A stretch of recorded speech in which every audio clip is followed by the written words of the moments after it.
Gables, first break. Now Chad Gable.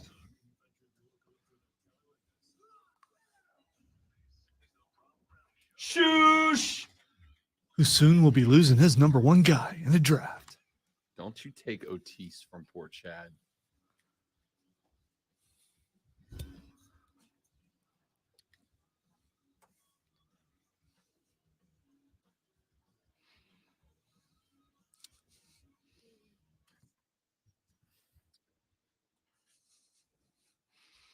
You can like him.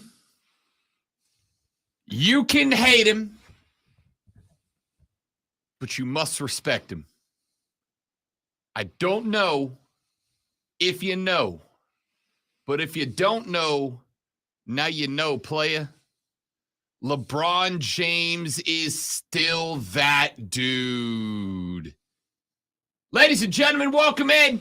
The Rob Brown Show is on your radio. This is the Fan Upstate. Howdy, y'all. Happy Tuesday. Great to be with you one more time again.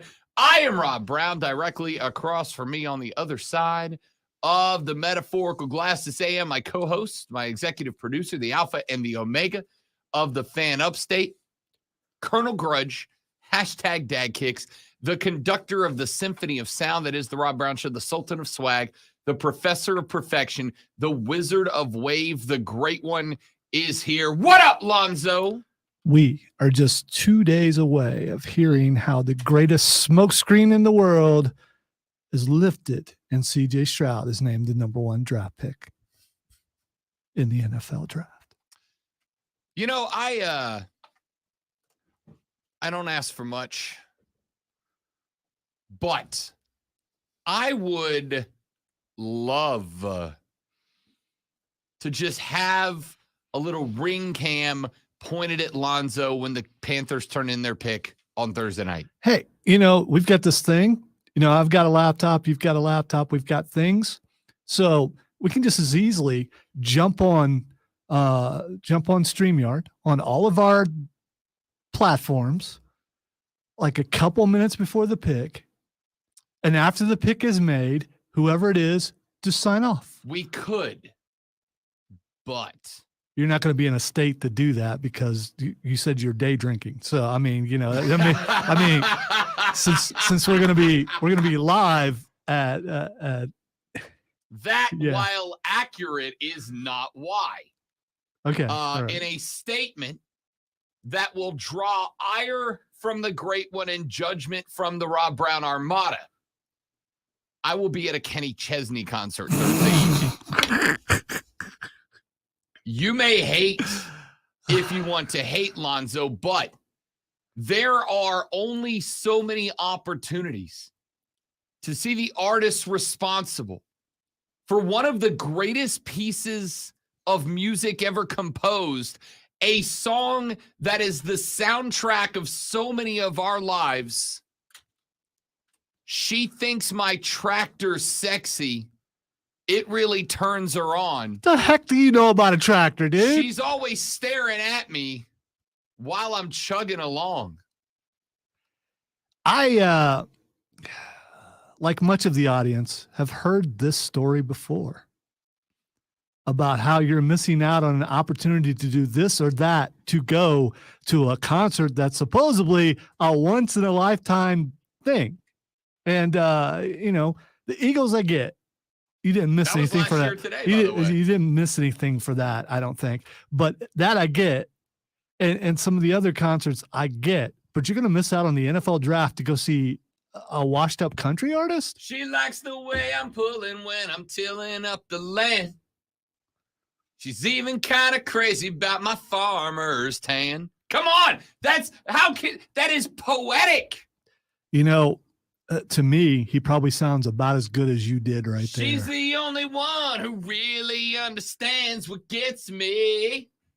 She thinks my tractor's sexy. I'm about to break your mic. You're really going to miss out on the NFL draft to go see a country artist. Sure am. Which hat are you wearing? So I got two to pick. Actually, I have three to pick from Now, for most country concerts, I pull out the expensive I pull out the real cowboy, like the real cowboy hat, like the real one. You mean it used The by one- real cowboys? The one that makes me talk like this. Oh, okay. But it's Kenny Chesney, right? Like this is drinking on a beach country. This is Coronas in the sand country. So I think I might have to go. You're back rocking to the Shawn Michaels hat with a Hawaiian shirt. I'm not saying yes, but Okay. I'm not saying no All right. either. All right. I haven't decided is the Is answer. that also a Brett Michaels hat? Is No, Bret it's not Michaels quite. also- It's not quite that gas station-y. Okay. All right. I mean, it's a real cowboy hat. It's just it's more it's weather protected. Let's go with that. Well, there's a chance of rain, I suppose. You gotta protect yourself. She thinks my tractor's sexy. How many other people in the audience are going to see a country concert instead of watching the NFL draft? I promise you, there's at least 5 people listening right now going to that concert Thursday night. Well, you're going because you know for sure that who the number one pick is. So Yeah, so I there's ain't missing no nothing. yeah, you're not. As long as I'm home by pick 29, we'll be just fine. I can't wait for lunch Friday. When you're buying me my favorite pizza. Yeah, let's go with that. Let's go with that. Pepperoni, sausage, and mushroom, please, and thank you. But we will be talking draft live Thursday, won't we? Yes, we will, ladies and gentlemen. Why, might you ask? Hashtag segue. It's because we'll be taking this tour on the road for the first time in 2023. Yours truly and the great one will be live this Thursday a.m. from Twin Peaks on Woodruff Road in DeVille. We will be there from 9 to noon. The doors open at 11. So you, of course, are welcome to show up and tailgate the parking lot from 9 till 11. Then at 11, come on in, get yourself some from scratch food, get yourself some 29-degree draft beer, including the Rise Guys P1 Lager, which is, by the way, pretty good. Pretty good. I was given a 6-pack for promotional purposes not terribly long ago in this past weekend. Decided, you know what, I should probably imbibe a little bit before we get to Twin Peaks on Thursday so that I can talk about the Rise Guys P1 Lager that's going to be served on draft at 29 degrees, the optimal pouring temperature when we are live at Twin Peaks. Come on in at 11, get yourself some from scratch food, get yourself some 29-degree beers, hang out with Rob Brown, with the great one Lonzo, with the Twin Peaks gals, and let's talk NFL draft. We'll be on the air from 9 to noon. Then from noon to question mark, Lonzo will be there. From noon to 3-ish, I will be there. And then, we're going to talk some draft. Mark Ryan and Diesel will take you off sides from 3 until 7, right up to the point in time where the Carolina Panthers select Bryce Young with the number 1 overall pick in the National Football League draft. I want to point out that you should come to Twin Peaks Thursday because it's very rare that I'm allowed to go anywhere. And this might be my one time the entire year to be out in the public representing the station and the show. And so don't miss your opportunity. It's almost like, if you had a chance to go to a country concert instead of the NFL draft, it's the same sort of thing. So, I mean, come and see us live together because it's a rare thing. It really is. Living and fast forward. Hillbilly rock star out of control. Cause You would think with as long as he's lived in South forward. Carolina, he'd get a little Now I more need twang. to rewind real slow. There we go. There we go. I can do it if I need to. Well, how would you? Why in the world would you sing a country song and not put twang in it? Wait. Yeah, you didn't know about that? Wait. You didn't know about that. Damn second. You didn't know about that. Yeah, it's been out there since last week.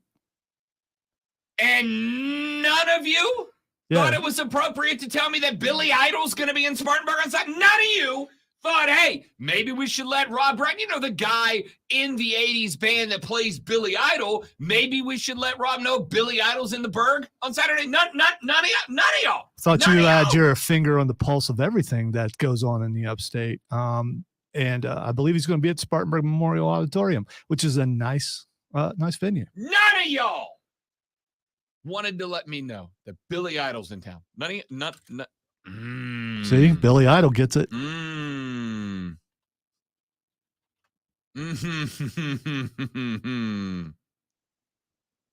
and the Armada got a problem right now.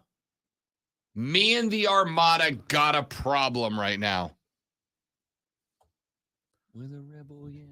Come on. It's like Saturday night, Rob would be dancing with himself. And not Billy Idol. None of y'all thought maybe we should let Rob know? Like none of y'all? Are you sending an email now trying to see if there's anything available? You damn right I am. Media perks, ladies Are you and gentlemen. kidding me? Are you kidding me?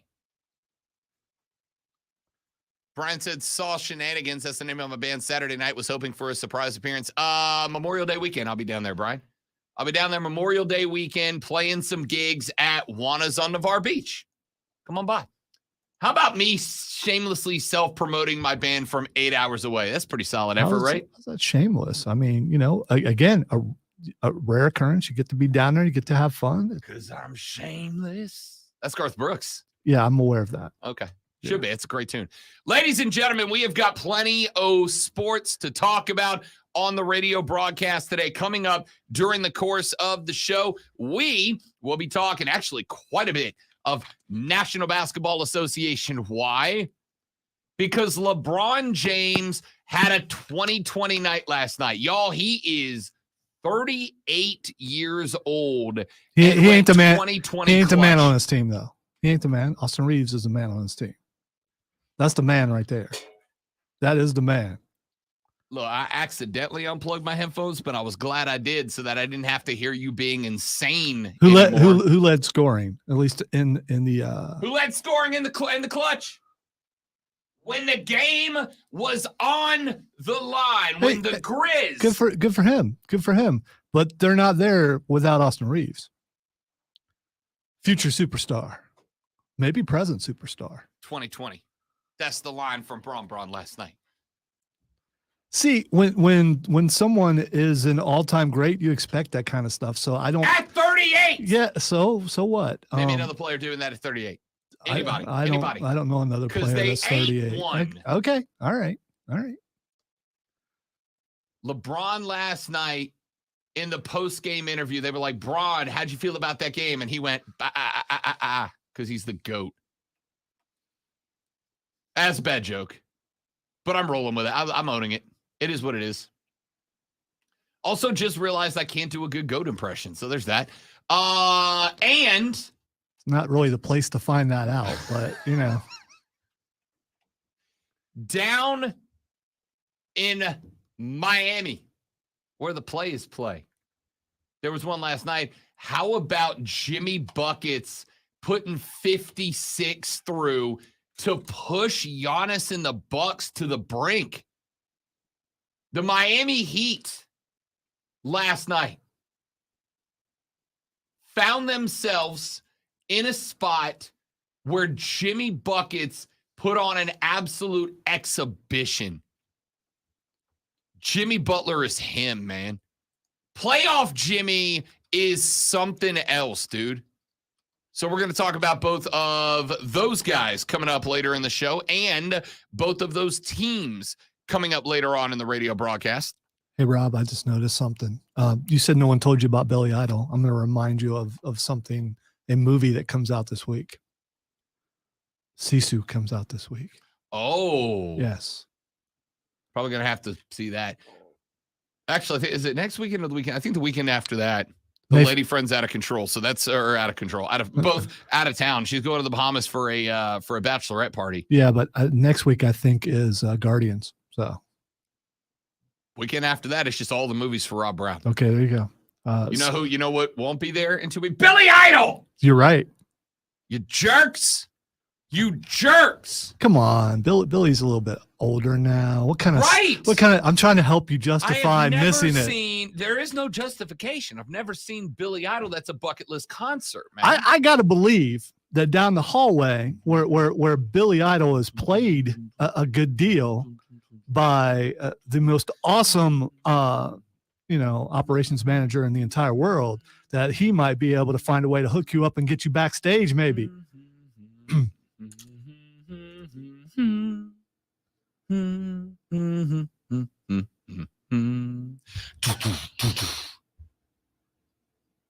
I'm so mad. I'm so mad at you guys right now.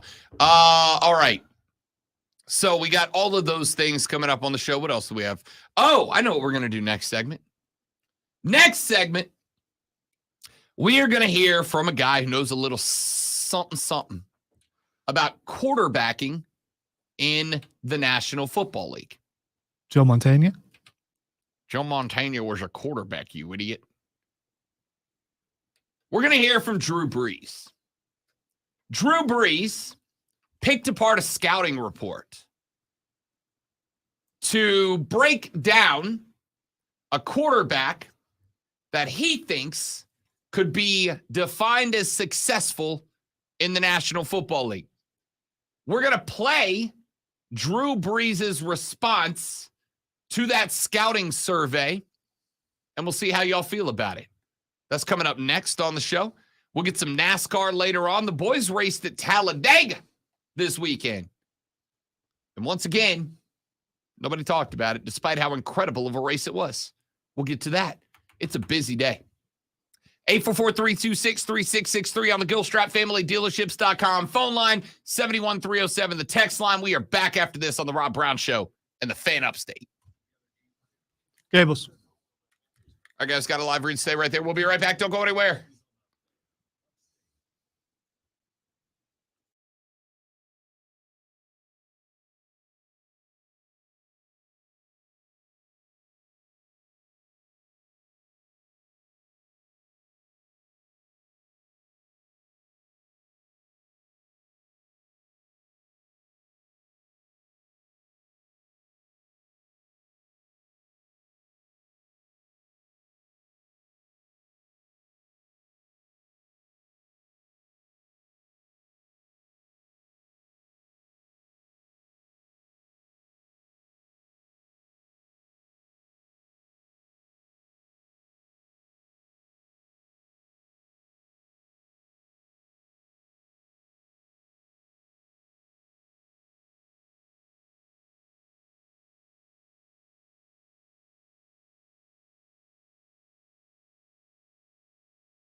All right, ladies and gents, we back.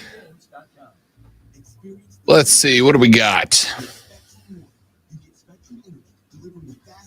Joey B said if you drown your dog and change your tires, you can save your time. Skip. No, man, I'm all about it. Give me some beach country, man. Give me some Coronas in the sand. Good morning, punks. Who gives a rat's ass if Aaron Rodgers is a New Jersey Jet? Josh Allen will sweep his ass right into retirement. Go Bills, to hell with the rest of the NFL. You know, before we came on the air, Alonzo said Kevin's not going to be happy today.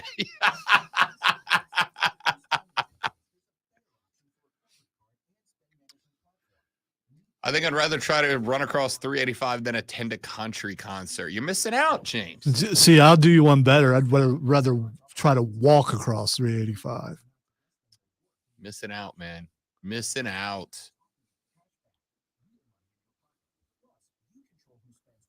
Let's see. Yeah, so Memorial Day weekend, Brian, if you're still in the still down in the Navarre, if you're down in the Emerald Coast, that's where I'll be. Come on out.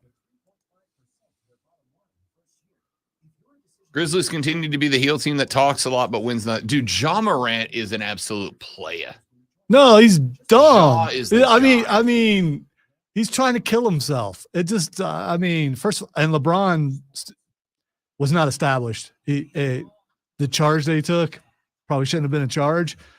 The one LeBron took? Yeah, but his feet were up in the air when he hit him. But at the same time, as the announcer said, Morant is trying to jump over LeBron James, and he was trying to do that. He was trying to put LeBron on a poster. Is that the equivalent of hurtling in football? If he finishes I don't know. that dunk, oh yeah, no, we're talking about changing of the guard today. It's a very different conversation. But that dunk he had earlier to end the third quarter, where he threw it down right at the buzzer, was nasty, man. Nasty. Brandon said, but did LeBron get 13 Ks? No, but Spencer damn Strider did. I don't know if you can see this, TV. Watch when they show Spencer Strider's face. My guy rocks a tombstone mustache. Nice. It's so good. Also, how do you miss that play at first? God, I miss you, Freddie Freeman. I really do. Hey, you're breaking your rule. Stop it.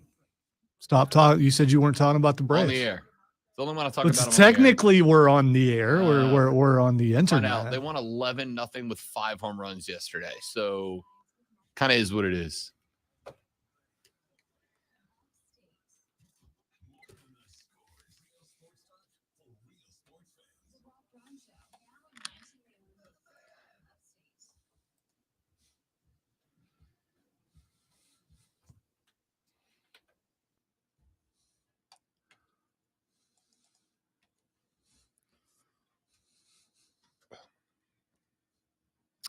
The Rob Brown Show is on your radio. It is the Fan Upstate. Do short people have a group?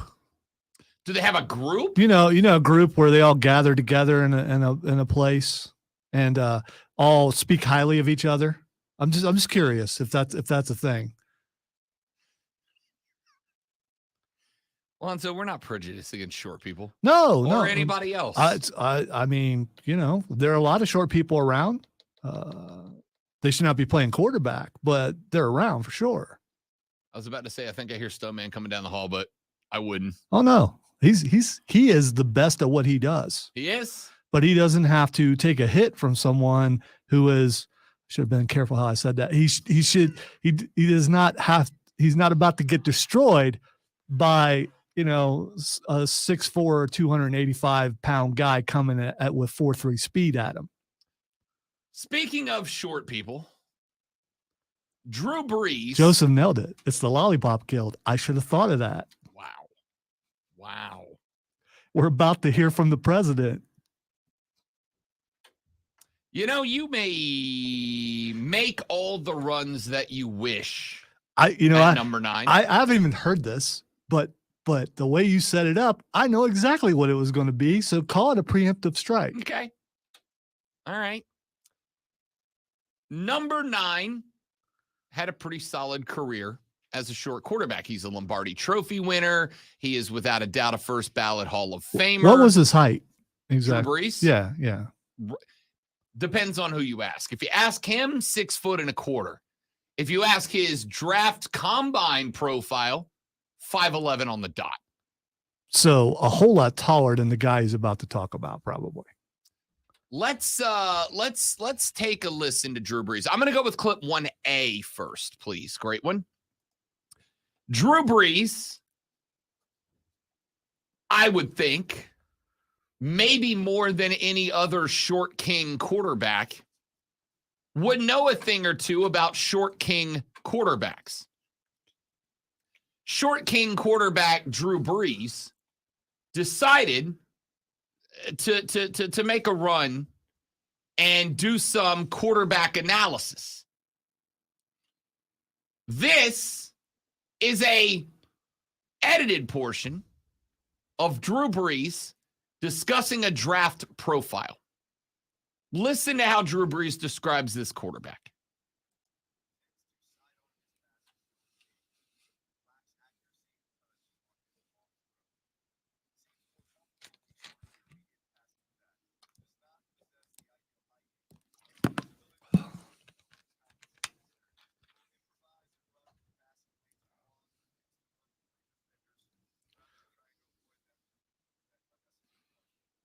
So he's talking about himself. He's reading the profile about himself, right? That is correct. Okay. All right. All right. That is correct. In a bit ruining moment, Lonzo nailed it. I don't think that I'm ruining the bit. I think I'm adding to it. I wonder, are we going to get equal time for all the analysis about CJ Stroud and not just the guy who you think is going to be number one? I get it's your show. So, I mean, I get it, but you know. The bit here was going to be obviously that the quarterback Drew Brees just described, I was going to do the best I could to walk you all into the belief that he was running a combine scouting report of Bryce Young, the guy I believe the Panthers will be taking number 1 overall. But if you will play clip number 1 for me here, Lonzo, what instead you will find out is this is Drew Brees on the Dan Patrick Show. Now, this does come from all the way back in 2016, but it is adequate and appropriate for this moment in time. Here is Brees laughing at the multiple scouting reports that said he was too much of a short king to succeed. Yeah, I was supposed to cut the little intro out.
So that's Drew Brees reading a scouting opinion, very, very similar to the one that's been placed on Bryce Young. Now, because I do my best to be fair and analytical at the same time, please let me note that Drew Brees is the exception, not the rule, for sub 6 foot quarterbacks.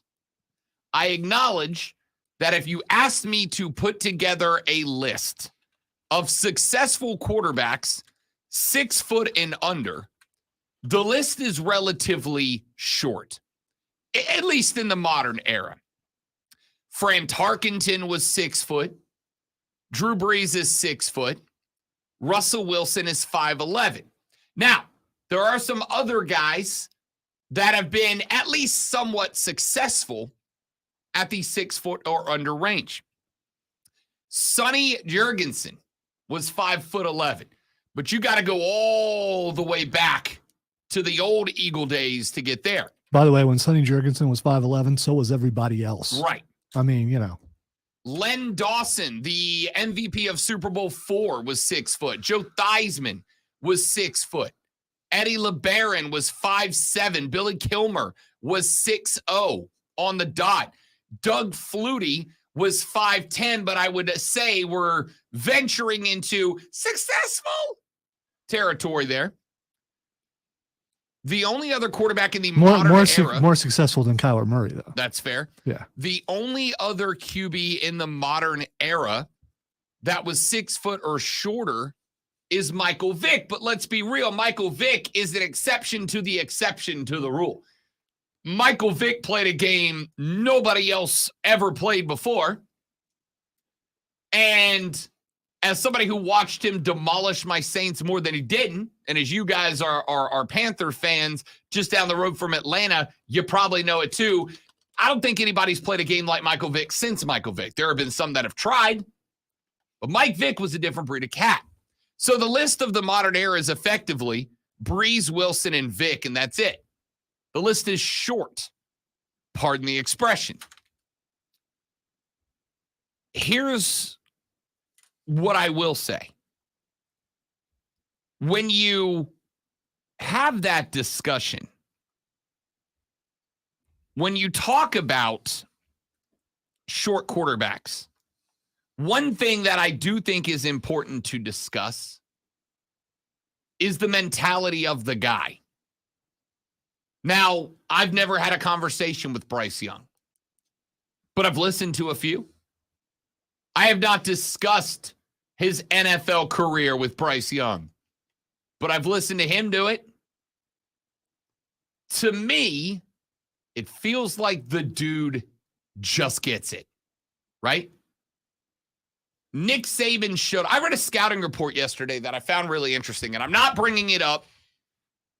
I'm not bringing it up to create a conversation because I don't even know who said it. I don't know if it actually got said. But there was an ESPN analyst who said that an anonymous NFL scout, head scout of one of the franchises, told him that going to Clemson is one of their least favorite pro days. And the reason going to Clemson is one of their least favorite pro days is because of Dabo. The scout said that Dabo drags these guys around and he's like, hey, come look at this fifth-year senior that played 32 snaps this season. I think he's got league potential. We're there to see like 4 guys, right? Most pro days, you're there to see 2, 3, 4 guys. Maybe there's another couple of fringe guys. You're like, all right, maybe a practice squad pickup. Let's put eyeballs on him. And Dabo drags him around and is like, look at this fifth-year guy who was a special teams guy and nothing else. What's wrong with that? I mean, what's wrong with him looking out for his guys? Time. You're wasting the NFL scout's time. Really? Yes. Because his time is so limited that during draft season and the pro day. That's ridiculous. In fact, we're going to come to that in a minute because the Cardinals front office is currently taking a bunch of heat because instead of being in the office in the war room this past Saturday getting ready for the draft, they flew to Oklahoma for the unveiling of a Kyler Murray statue, which Lonzo was going to describe as a paperweight. No, he's still a bit taller than that. Snow White did come to mind. I don't know why. We'll come to that later.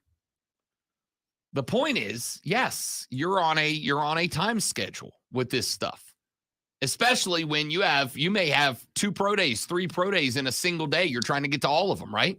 If you're in Alabama, you might be trying to hit Auburn's, Alabama's, and Jacksonville State's pro days all in the same day. It's so arrogant. You know, he's wasting my time. I'm here to see the stars. How dare he try to push one of his kids as if they could make the – I will tell people whether they can make the NFL or not. Don't waste my time. I'm here to see the people who I've already decided are good enough to be in the NFL. This is why I was hesitant to say anything, because I knew it was going to become the conversation instead of be the part of it I wanted it to be. Do I need to write on the board more? We can come back to this later on in the show. That being said, the point of the conversation is that all of the things attributed to Drew Brees were attributed to Bryce Young. Less accurate down the field, tends to sidearm throws on long throws. Takes off running, is probably too physical on the run, doesn't need to be. Too short, et cetera, et cetera. But there is also one thing that was attributed to Drew Brees that I would attribute to Bryce Young as well. The guy just sees the field better than anybody else. You know, one thing I was never concerned about with Drew Brees that I am with Bryce Young is durability. Drew Brees seemed to be a pretty tough guy. I'm not so sure about Bryce Young. I can get past the short thing. I know I joke about it and everything, but I think Kyler Murray stands out in a lot of people's minds about how often he's hurt at his size. Bryce Young can be the smartest guy in the world, but you got a guy coming from your left and a guy coming from your right, and it happens so fast you don't have time to get out of the way. Then we're going to see how strong he is. But a bing, but a boom, smartest guy in a room. How you doing? I do know that the Carolina Panthers have a really good offensive line. They do, but they didn't stop defenders from getting through every single play. Someone's going to hit this guy. Will he get back up? And you can say, oh, he got hit in the SEC. I get so tired of that. Yeah, the SEC is tough, but you know, the NFL is the best of the best. That guy on the bench is better than probably 1,000 players out there who never made the NFL. And he's sitting on the bench. That's how good the guys on the field are. And yeah, he took on the SEC, but he hasn't played in the NFL yet.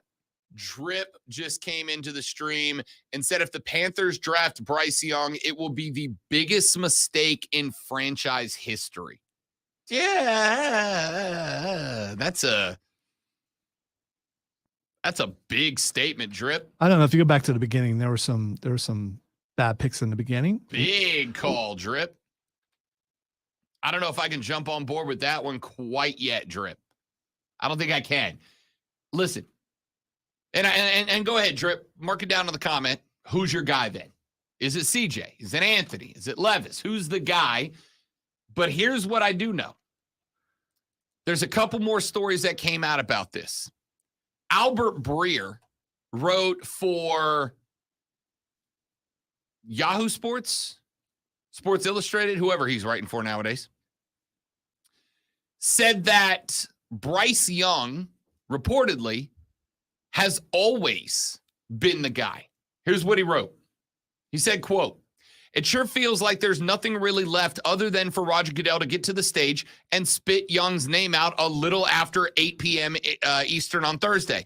The Panthers weren't sure who they'd take when they traded for the first pick a little over 6 weeks ago, but my sense is their baseline as far as who they were comfortable spending all that capital on at the time was Bryce Young. And Young never relinquished his lead over the pack. He crushed his meeting with new Panthers coach Frank Reich. He scored a 98 on the S2 cognitive test, one that Carolina owner David Tepper is said to be a big believer in. The Tepper spent time with Young's parents at Alabama's Pro Day. There is, of course, concern over Young's size from a durability standpoint, but he's checked about every other box since," end quote. So, again, I am not going to say Bryce is the right pick, because I'll be real with you, I'm not convinced Bryce is the right pick. But what I'm not going to say is he's the wrong pick. The draft is a crapshoot. It is a gamble, just like everything else. Bryce Young could very well follow in the footsteps of a Drew Brees. He could be a guy that steps right over the scouting profile, shows up, is such a damn brainiac on the field that he thinks his way into a Lombardi. On the flip side, he might take a hit in week 1 and never be the guy. It's a crapshoot, man. It really is. And then you're stuck with Andy Dalton for the entire season. You could do worse. That's true, but still, it's Andy Dalton. You could do worse. There are 4 picks that the Panthers could make at number 1. Here's what I'll say to drip at everybody else. Here's what I'll say. If the Panthers take BY and he doesn't pan out, but CJ does, hindsight's 20/20. It's very easy to judge who got draft picks right and wrong 2-3 years after the fact, right? It's why I'm always really entertained by writers who do redrafts, right? Let's redraft 2020. Knowing what we know now, seeing what we've seen now, let's redraft and see who would end up where. All right, that's what you want to spend your time doing. It's your life. I'm not here to stop you. But it's a crapshoot, man. It's a gamble, just like anything else. You're gambling on qualities, physical and mental. You're gambling on leadership values. Again, I'll tell you one thing. When I was going down the road a second ago, when we were talking pro days and all that, before we got to the Dabo thing, Nick Saban is absolutely a guy who ride or dies for his guys. But I've worked around Nick Saban. And Nick is not going to say things that are untrue about his guys, right? He will absolutely put all the shine he can on his guys, but only about stuff he believes. The fact that when Nick sat down at Bama's Pro Day and started getting questions about BY, the first thing out of his mouth was, this guy knows the game better than any quarterback I've ever coached. Means something to me. Because Nick's not really a guy that says it if you don't believe it. So you're taking the gamble that you want to have a guy who can outthink everybody else, as opposed to the guy who maybe can't, but can out-athlete everybody else. The National Football League is absolutely about athleticism. You'd be silly to say it's not. But if you think there's not a ton of upstairs requirements to be successful, especially at the QB spot, you ain't done your homework yet. You just haven't. And from what we're getting, and again, you may take it with all the salt you wish, from what we're getting, from what we know, from what we've seen, scouts are falling all over themselves to talk about how BY gets it. Now we can, listen, Drip said the founder of the S2 cognitive test came out and said CJ's test was wrong. I'll go see if I can find that. Yeah, he said several of the tests were wrong because they got the leak got them early on, and some guys were retested because they were put in a position where they were on a flight. They got there late, and Sure. a lot of things that caused the test to be inaccurate. I saw that either yesterday or this morning, and I also saw, I think it was Joel Klatt was on Good Morning Football talking about CJ Stroud and how everything is inaccurate about him, and he saw him personally play a bunch and how good he is, the decisions he makes at the line and everything. I'm still going with, this is a plot to get them to Indianapolis and to make him drop into the lap, and the Manning family is involved, and it may sound like a conspiracy, but when it happens Thursday, you're going to remember that I was right. We'll find out. We'll find out. You might not be wrong. It's definitely, you drop those scores, you do those things because you want this guy to, you're not trying to hurt him in a way that some people are implying. You want him to drop so you can get him when you had no chance if you're a team that's drafting a little bit later in the draft. Again, I have said all week long, that might be right. Not only am I not discrediting it, I'm actually taking it as a very credible reality. Who that team is, we don't know. We may never know if that is correct. I'm not going to say it is. I'm certainly not going to say it's not. But Bryce is going number one overall at this point. Let's take a break. My name is Rob Brown. The Great with Lonzo's over there. We got a few more things to knock out in this hour of the show. Hour number 2, we'll get some NBA in here. Hour number 3, your hour, whatever you want to talk about on the Rob Brown Show in the Fan Upstate.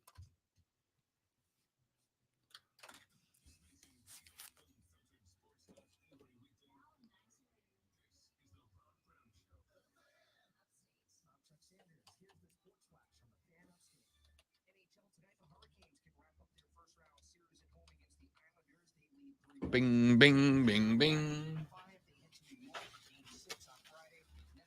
Grab back, ladies and gentlemen.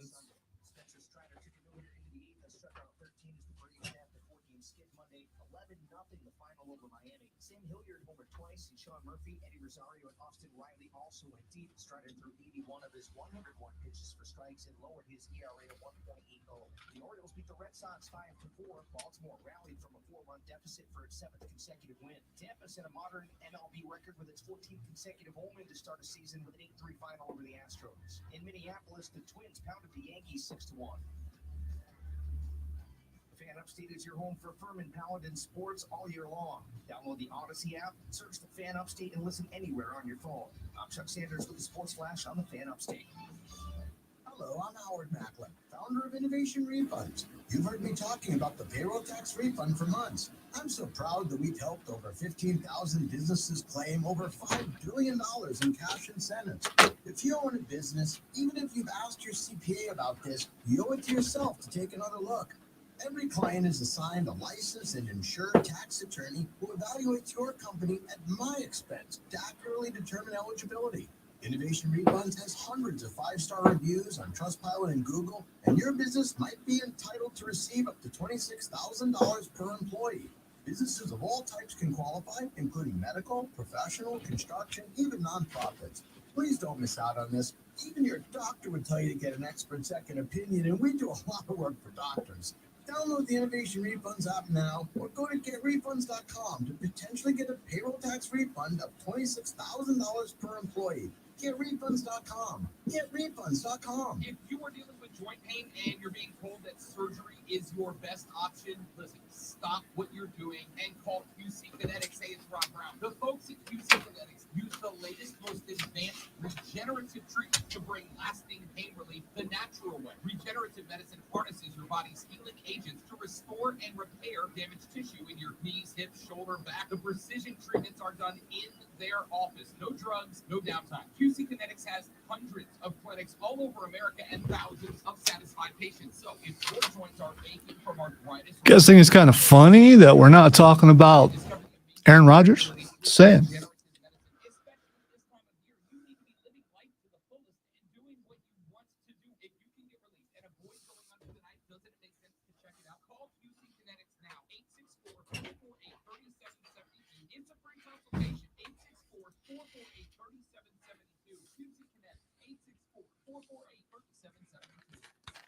I can't wait for what's next. Even with higher stroke risk due to atrial fibrillation, irregular heartbeat not caused by a heart valve problem. Eliquis, Vixaret tablets, reduces stroke risk. It's the #1 cardiologist prescribed blood thinner. Don't stop taking prescription Eliquis without talking to your doctor, as this may increase your risk of stroke. Eliquis can cause serious and in rare cases fatal bleeding. Don't take Eliquis if you have an artificial heart valve, abnormal bleeding, or have antiphospholipid syndrome. While taking, you may lose more easily or take longer. Yeah, I saw this quiet as angry tension. Hands about to be thrown or something.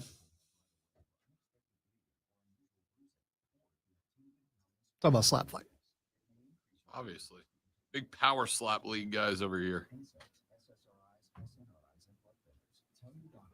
I wish I was that tough. I don't think I am. I might have been, at one point in my life. Now I'm just old. I don't think I As stupid as I have been in my life, I don't think I've ever been stupid enough to go, yeah, slap me. I don't, that's just not, I'm not doing that.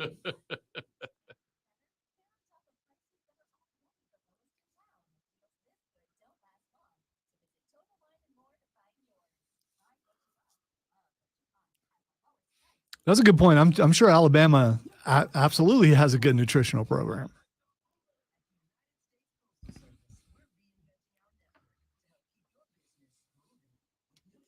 I'm going to go with, until I'm proven wrong, CJ Stroud number 1, Bryce to Houston. I don't know, man. The only way you change my mind is if Yes, he, Joe. he goes ahead and signs the thing before Thursday, which he's not going to do.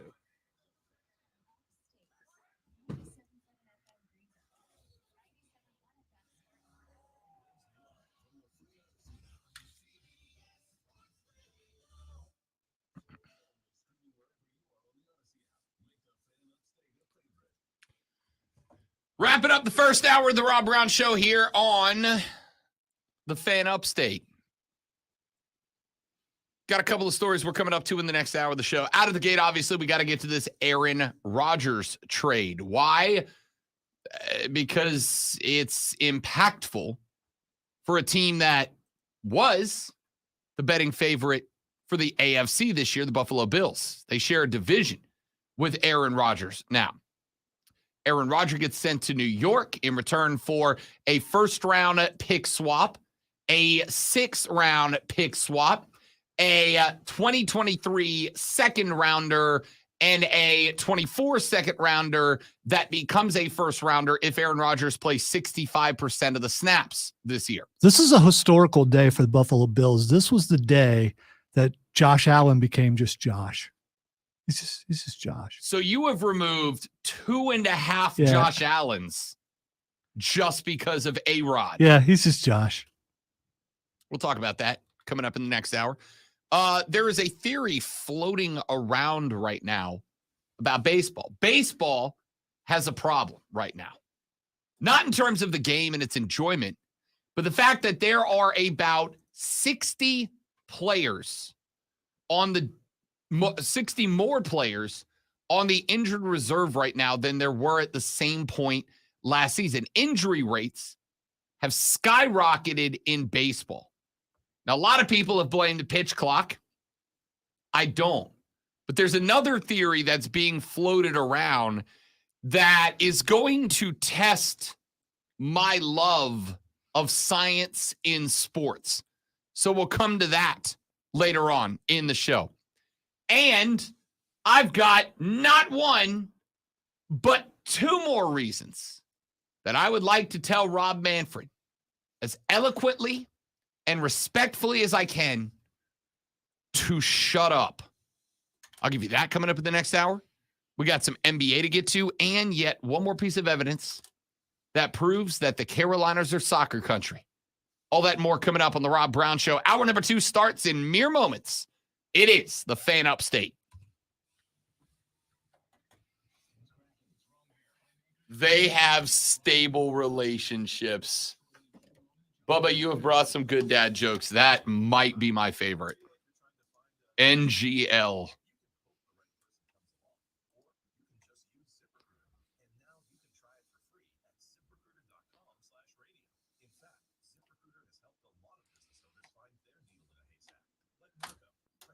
Come on, Kevin. You know, deep down inside, you're just a little bit worried. I mean, you know, a Super Bowl winning quarterback coming to the Jets that supposedly was a quarterback away from making some noise, knowing that Buffalo couldn't get the job done.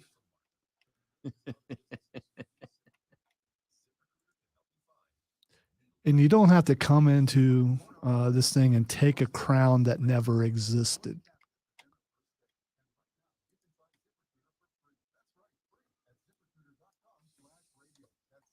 Certainly Josh Allen, who was the talk of the town, is no longer the talk of the town.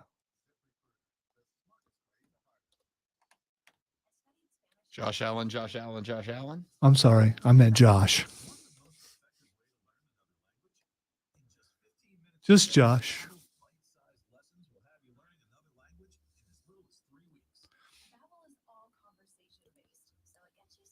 You know, Kevin, I don't know if you knew this or not. Kansas City won the Super Bowl. Just saying. Did they? Yeah, I'm just I saying. had not heard. And your blatant disrespect, Kevin, is going to cause that to happen again.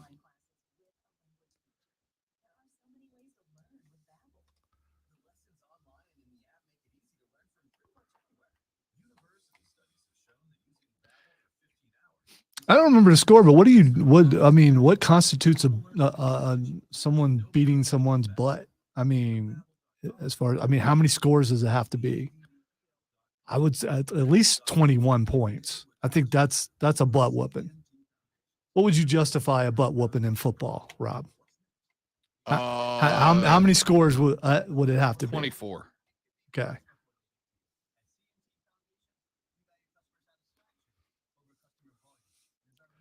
I'd be worried about making the playoffs now. Aaron Rodgers, that's 2 losses right there for you, Buffalo. Ooh. That's 2 losses already. Ooh.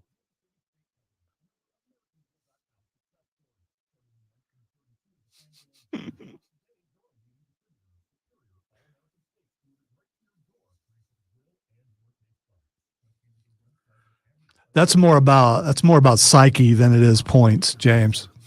A 1-point victory over a Clemson team, you did beat them down because their ego took such a hit that it made them be quiet. And that is an amazing feat.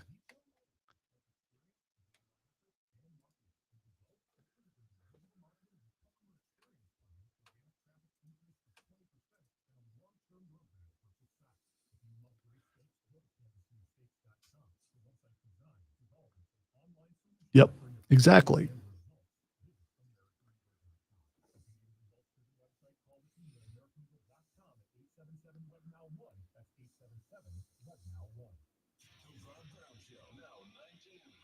Beamer, head coach of the South Carolina Gamecock football program, joining us here. Let's talk about your new offensive coordinator, Dow Loggins. What stood out about Dow Loggins that made him your guy?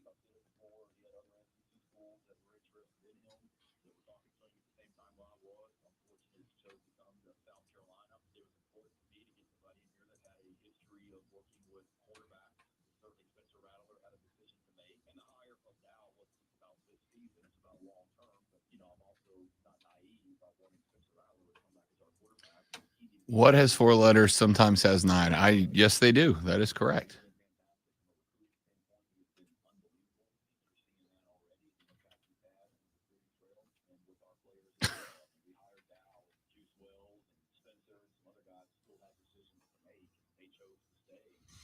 Great show, new time. Rob Brown Show. Now 9 to noon, only on the Fan Upstate.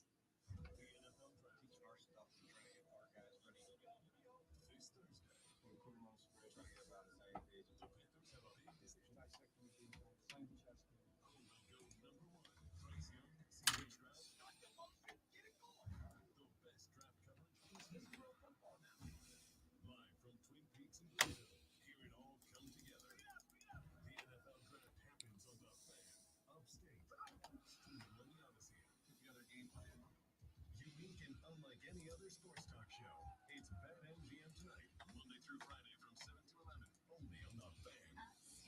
BetMGM tonight is the red zone for casual and hardcore sports fans. Live sports betting updates for all of the night's games as they happen. And the latest scores, sides, totals, props, parlays, futures, and much more with hosts Quentin Mayo, Tristan Crick, and Ryan Horvath. Real-time, relevant sports wagertainment tonight at 7. BetMGM tonight, exclusively on 7.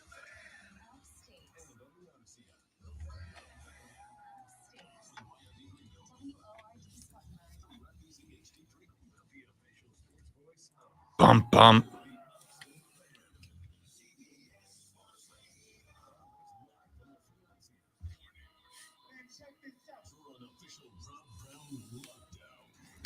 All right. The last one's my favorite.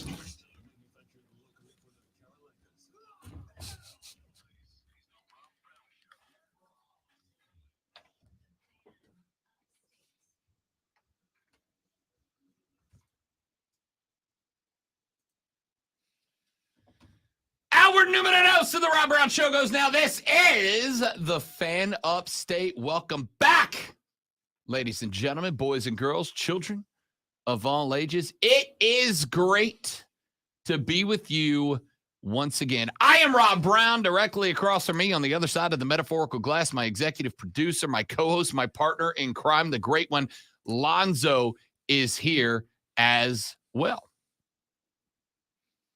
Aaron Rodgers is a Jet. It's not as fun. It's JTS. You forget that. Right, but he forget that. is a Jet. He is not a Jets.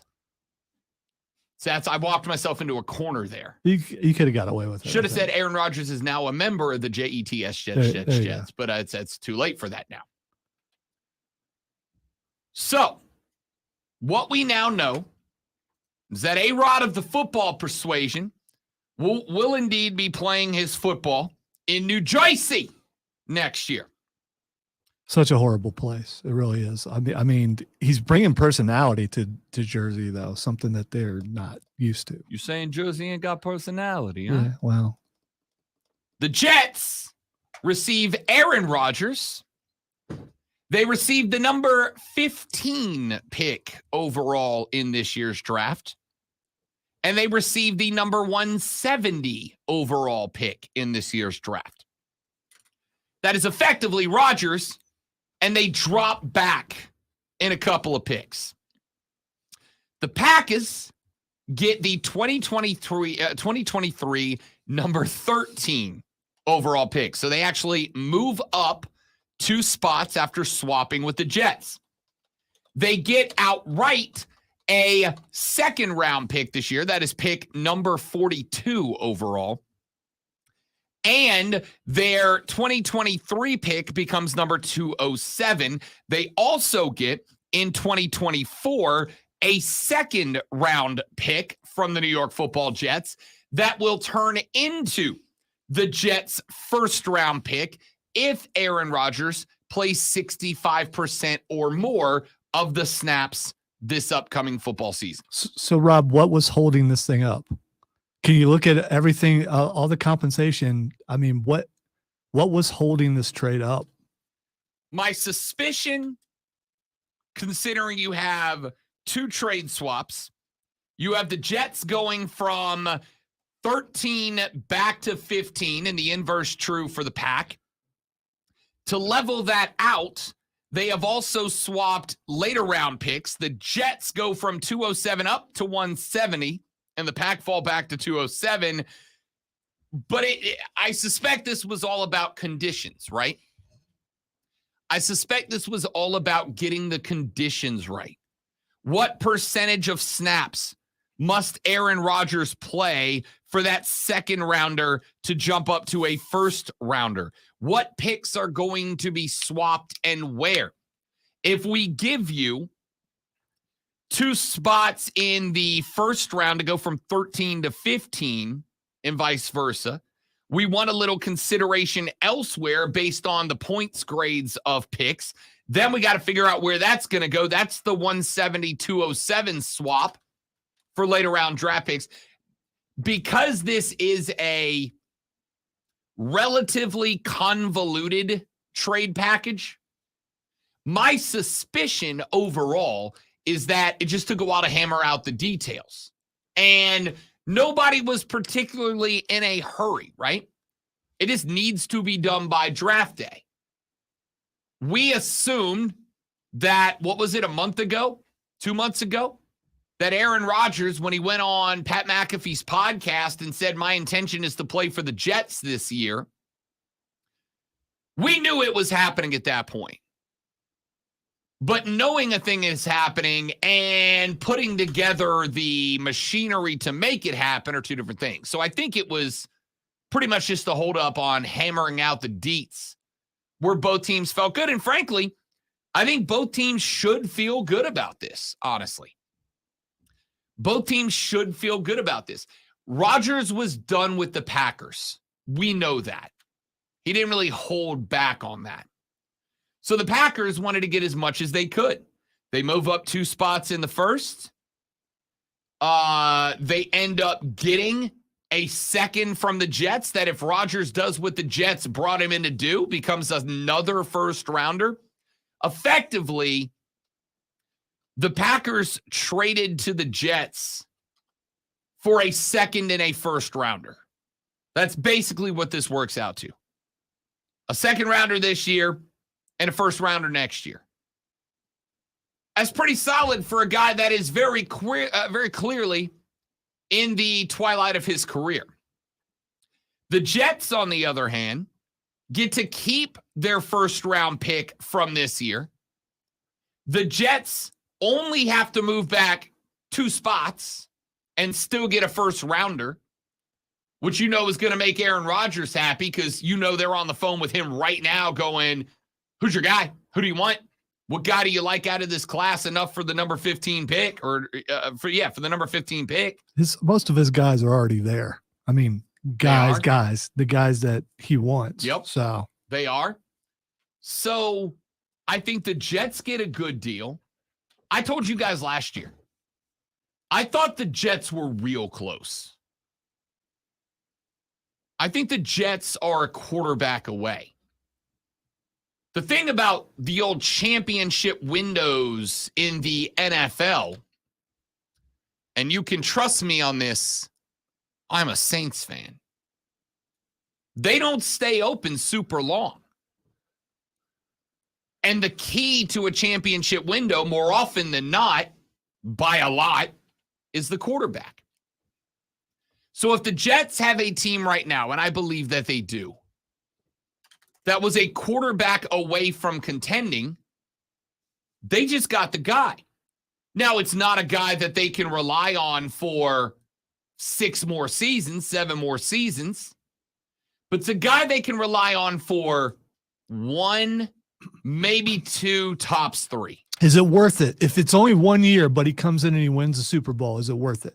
Is it worth everything? Yes. What's the goal of the NFL?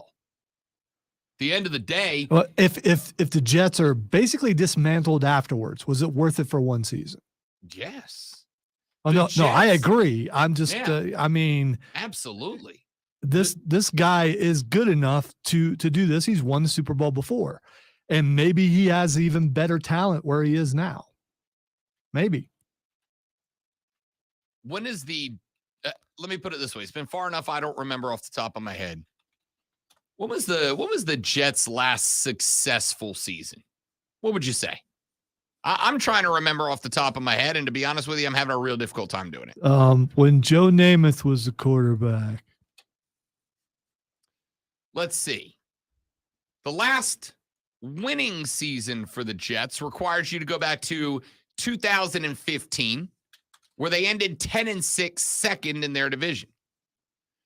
The last winning season before that, you got to go back to 2010 when they lost the AFC Championship against the Steelers. So it's been 13 years since the Jets won a playoff game. They got to the AFC Championship game and lost to the Steelers that year.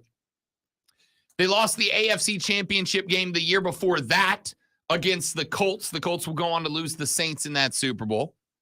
In 2006, they lost the wild card round against the Patriots, 37-16. In 2004, they lost in the divisional round. So at least I guess we can say they've had a little bit of success in this millennium, but not in the last 2 decades. This or the last. The Jets, to me, likely just became one of the top, I'm going to guess, 3 odds-on favorites to win their division in the NFL. The Bills are up there, and I think that the Jets just made a big jump. In fact, they did. The Jets, Lonzo, are now the 6th, according to Vegas, 6th most likely team to win a Super Bowl. And that's AFC and NFC combined. This is the whole league. All right, Out of the all right. entire league, they are number 6 in the betting odds to end up winning a Lombardi this year. Out, Your out of top those, six I was are going to say, out of those top 6, how many of those are AFC teams? 1, 2, 3, 4 of the 6. The Chiefs are your betting favorites today at plus 600. The Bills are right behind them at plus 750, tied with the 49ers. The Eagles are plus 850. The Bengals are plus 900. And now the New York Jets are plus 1,200. I wonder how much of a jump that was where they were before that. I don't know the answer to that, but I'd have guessed before this. Unfair because we knew this trade was coming through, right? So they've probably been a bit skewed to some degree. But I'd say pre the trade being made official, I'd have clocked them. Is it fair to put them down around the Detroit-Baltimore level without Aaron Rodgers? Or would you put them lower than that? Mid to lower mid. Mid to lower mid. Yeah. If we stuck them right in the middle of the league, dead center middle of the league, they'd be behind Denver, Cleveland, New Orleans, Baltimore, and Detroit, moving from bottom up. Sounds about right. Now they're number 6th in the league, in Vegas's opinion. This is a win for everybody. The Pack get to move on with Jordan Love. The Pack move up 2 slots in the first round this year, opening them up to some wide receivers that might not otherwise be there. They get another second rounder at number 42, which means they can continue to build around Jordan Love. And they get either a second, but most likely, barring injury, first rounder next year. The Jets, on the other hand, get a guy who is a year and a half removed from being the NFC's MVP. They get to keep this year's first rounder and just drop back 2 spots. And they moved up. Well, they move up about 37 slots with their second pick or their third pick. It's really dubs all around. The Jets were a quarterback away. They have their quarterback now, and it cost them a second and maybe a first to get him. Is Aaron Rodgers still a franchise quarterback? Yes. Yes, he definitely is. You think there's any other quarterback or any other teams that would have given you a second and a first for Aaron Rodgers if he wanted to play there? Yeah, most of them. Most of them. It's a win for everybody. The Jets are now an AFC contender. The Packers get to find out if the few years of development within their program worked for Jordan Love. And if the answer is yes, the Packers are going to be just fine. And now they get to tailor their next 2 picks to Jordan Love and keep them in NFC contention. This is a win for everybody. Joe from Boiling Springs tweets in. He said the Packers will never take a first-round wide receiver. Oh, that's right. That's right. Aaron Rodgers is gone. Yeah, I'm going to go ahead and tell you right now. If the Pack take a wide receiver with number 1 and or number 2 this year, remember they picked up another number 2 this year. If they go with 1 or more wide receivers, Aaron Rodgers' head might explode. Remember, that was the big sticking point for them, was he kept going, get me weapons. And they kept going, how about we draft your backup? I'm just, would that be a strong troll, or would that just be them finally drafting for need? I mean, I don't know.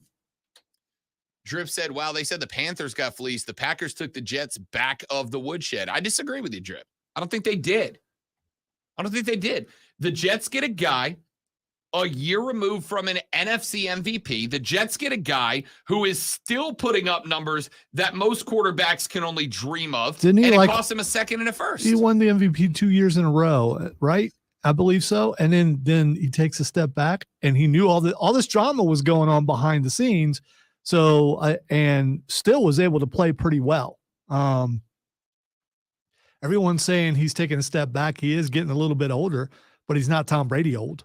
No, he's 39. And again, I'm not saying you're getting 29-year-old Aaron Rodgers. Yes, you're getting an older version of Aaron Rodgers. You're getting a guy you're going to have to spend more money protecting. You're going to have to spend more money across the O-line. How old was Tom Brady when he went to Tampa Bay? I'm just curious. 40? No, I think he might have been. 39? I think he might have been the same age, Yeah. and it was celebrated and it was lauded. Oh, Brady's going to go here and do this, and he did. For the record, so is this one. I don't mean to call out any particular show, and it is based in New York, but we've got Get Up, the ESPN morning talk show. Oh, come on. You know, Grinny's going nuts. So, and he should. Greeny, they just brought the entire behind the scenes production crew, all in their Jets green, out onto the camera. They did the JETS Jets chants. They lit the whole studio up in Jets green. And Marcus Spears started carrying Greeny around on his shoulder like they didn't just get Rodgers, like they just got a Lombardi. This is celebrated. By the way, that's pretty awesome. And it's Greeny's show, so he can kind of do what he wants. I'm not mad about If you it. decided to just come in and make this all about the Saints, you could do that because that's your team. The fact that at least the Saints have won, a Super Bowl since you've been alive.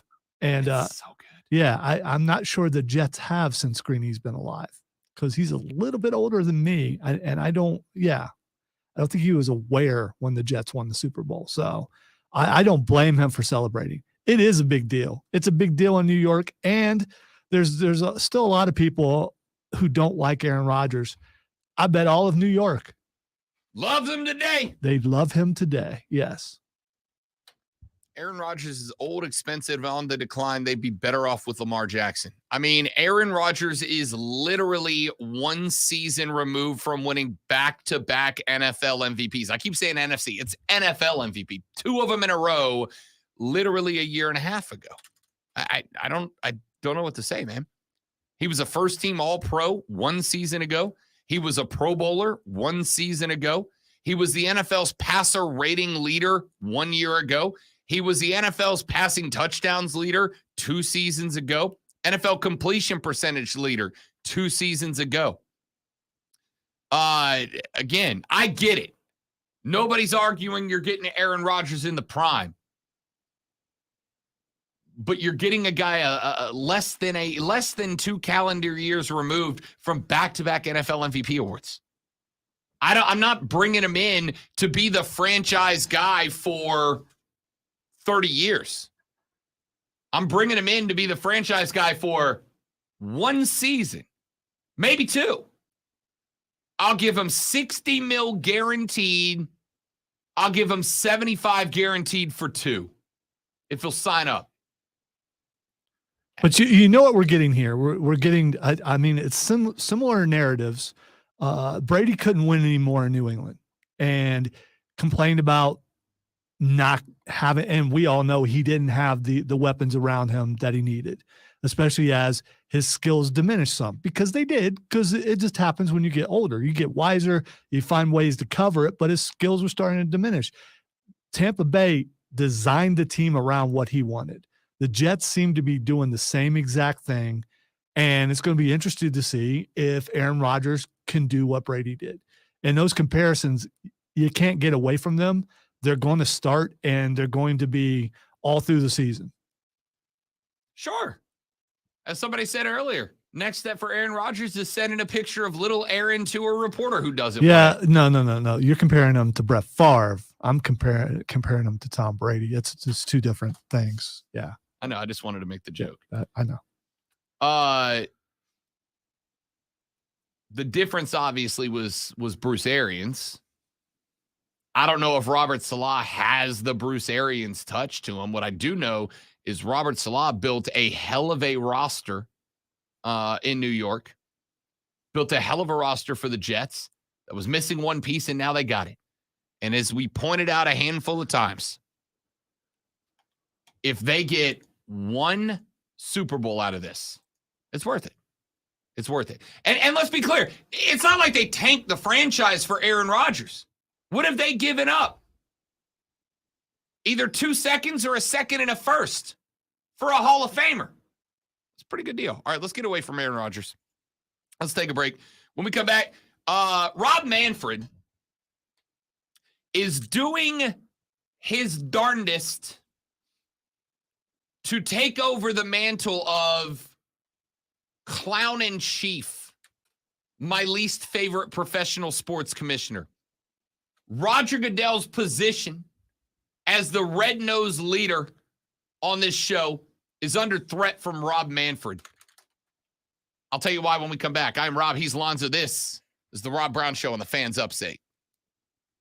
No, that's on the Fan Upstate. You got it. You got it. You got it. It is the Fans Upstate too. I mean, you know. QC. Got a live read here, guys. Stay right there. We'll be right back.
The Rob Brown Show rolls on. It is the Fan Upstate. Rob and Lonzo with you on a gorgeous Upstate Tuesday afternoon. Rob Manfred is doing everything in his power to become the most disliked commissioner in sports. Now, as I say every time we have a commissioner sucks story, let me preface by saying this. Rob Manfred's job is by and large to do and say what the owners want him to do and say in order to be the fall guy. He is the guy that jumps on the grenade so that the owner go do a little charity work in their cities, smile, nod, and go, aren't I a great philanthropist for you?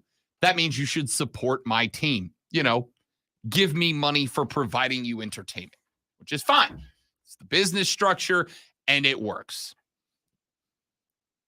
But let me also be clear. That just means I dislike Rob Manfred as much as I like the billionaires that he speaks for. Because taking money to be a jerk and in some cases a liar is just as bad as being a jerk and a liar. I have left a job because I was asked to give money, or I was asked to be given money to lie. I wasn't going to do it. Now, what did Rob Manfred say and do this time? Well, a couple of different things. First off, to catch you up on the story, late last week, we learned in what has been Major League Baseball's worst kept secret that the Oakland Athletics are indeed moving to Las Vegas. The Oakland Athletics last week paid a lot of money to acquire a parcel of land in Las Vegas that had already been dedicated to a retractable roof baseball stadium. When that deal went through, it became glaringly obvious that the Oakland Athletics had gotten what they wanted. We also know that the Oakland Athletics had negated some deals that Oakland had tried to work with them to keep that team in the Bay Area. We also know that Oakland had refused to even do basic upkeep of their stadium to improve fan experience. We know that because not only were there possums running wild, brother, around the press box, Possum Kingdom, but there were plenty of stories out there of urinals overflowing in the bathroom, plumbing leaking out into the concourse. And on top of all of that, the A's have one of the most expensive MLB experiences in all of baseball, despite the fact that you were paying to watch in arguably Major League Baseball's worst stadium overall. So we know the ownership was doing everything they could to try to make the fan experience miserable. Why? So that when it came time and they yanked a historic and successful franchise out of a city that loved it in order to move it elsewhere, they would be able to blame the fans. Hey, if you guys are only going to bring 3,000 fans to a game, you can't really blame us for moving. Yeah, well, turns out I don't want to slog through literal crap to watch a baseball team that has a payroll less than a fistful of major league players have as a single contract in any given year. The A's are $100 million behind the league payroll and annual salary. They don't even try. The last handful of players that have come through, Christian Pache, Sean Murphy, etc., that were any good, have all been sent to other teams. Well, I read you the script last week, and here it is, coming to real life. Rob Manfred was speaking to the Associated Press yesterday and was correctly asked his opinion on the move of the Oakland Athletics. Manfred said, quote, I feel sorry for the fans in Oakland. I really do. But for the city of Oakland to point fingers at John Fisher, the owner of the A's, it's not fair. We have shown an unbelievable commitment to the fans in Oakland by exhausting every possible opportunity to try to get something done in Oakland. Unfortunately, the government doesn't seem to have the will to get it done, end quote. There's a South Park episode that I love. The South Park episode in question is an episode where Kyle is trying to listen to music that the rest of his young generation is listening to, except for every time that the singer goes to open his mouth, all Kyle hears is That's what I hear when, the concert that you're going to Thursday night happens. Correct. Wrong, but correct. The joke there is Kyle has gotten to a point where everything sounds like crap to him. In this case, literally, right? That's all I've got from Rob Manfred.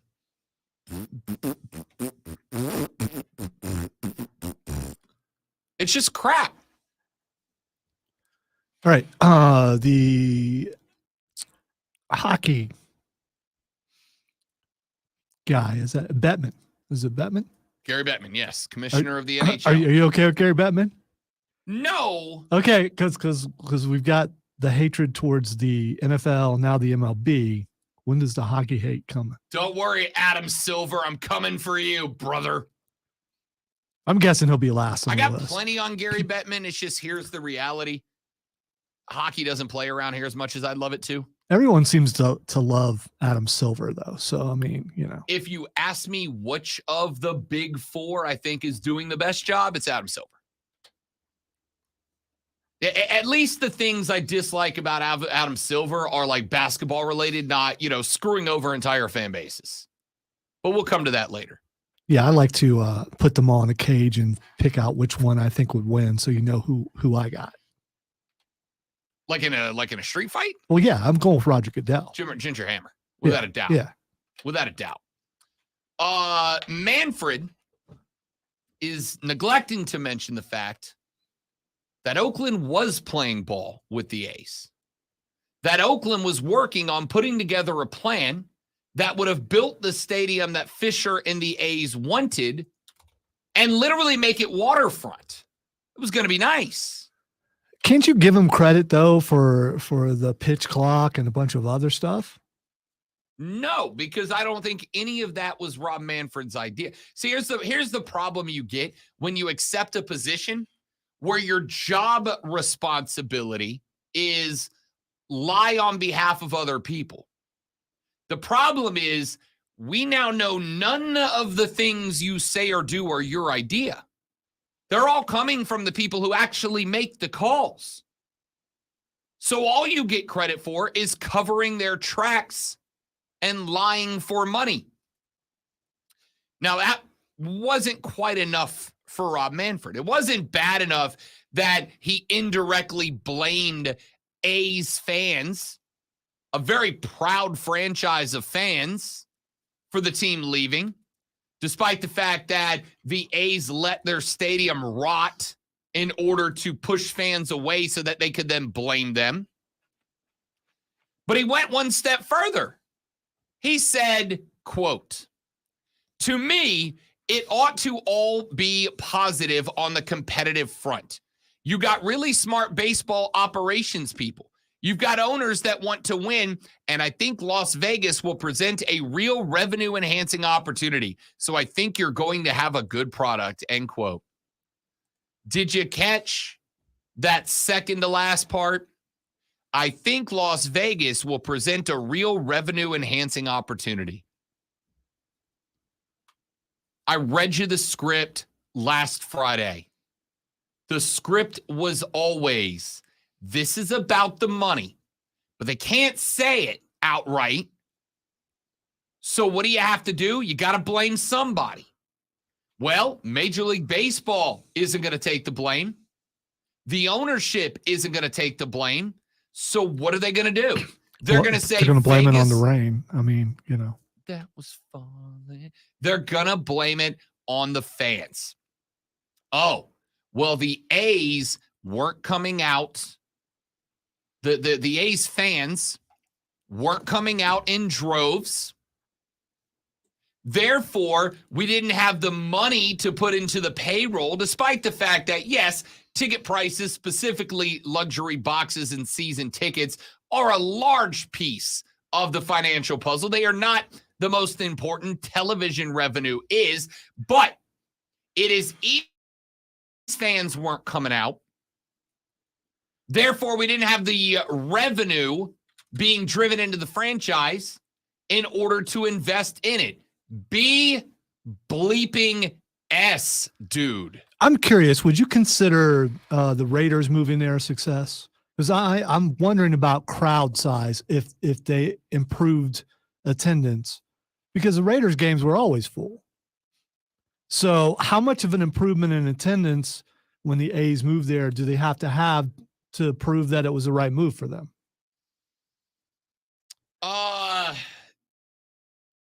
The question about the Raiders is a good one. The Black Hole in Oakland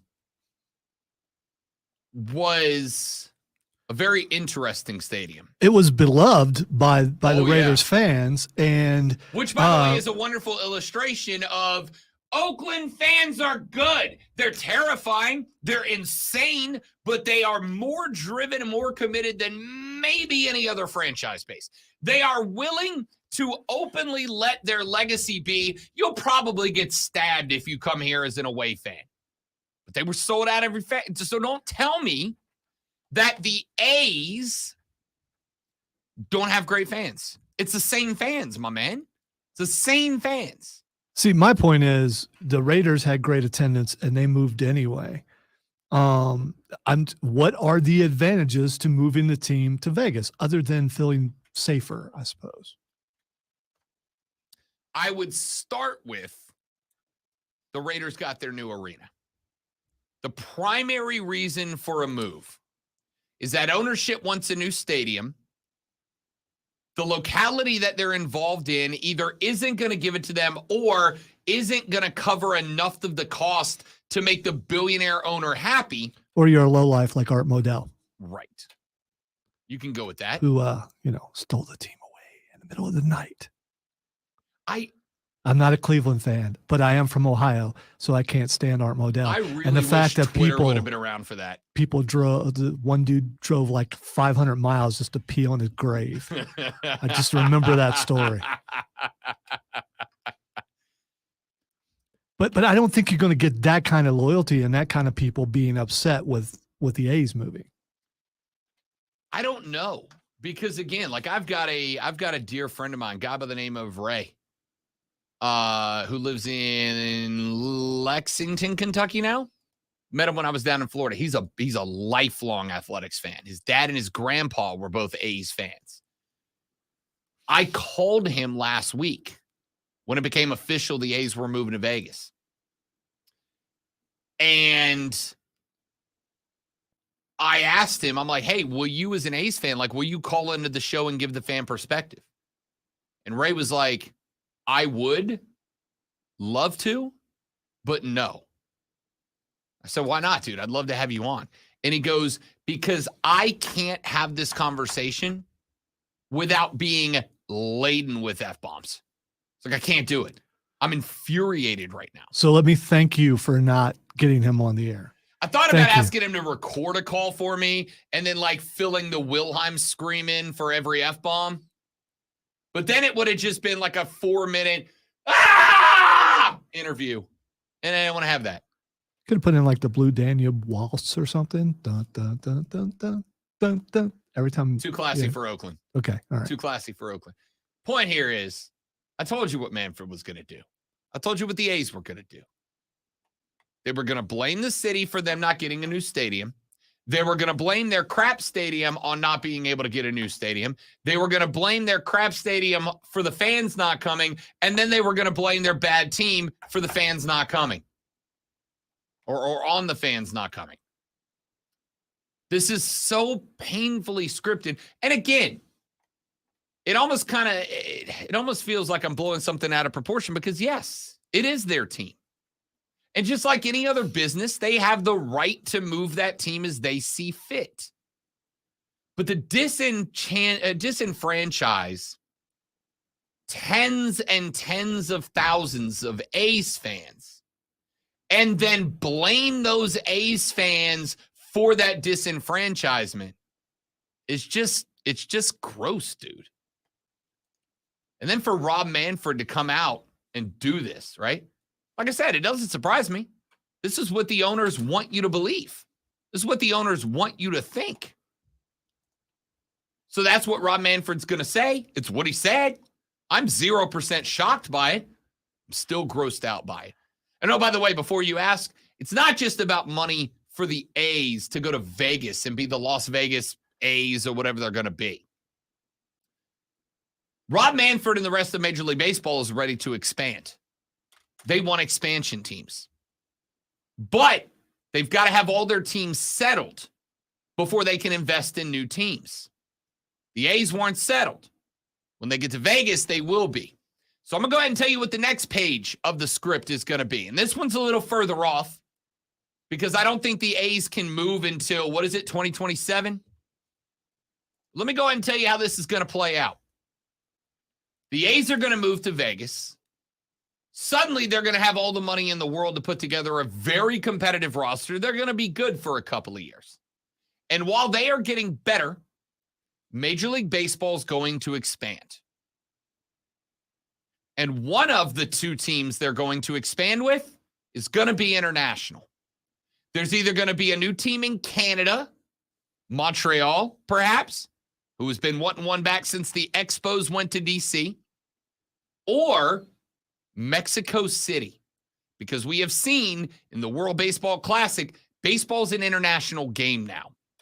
This was the next step towards expansion.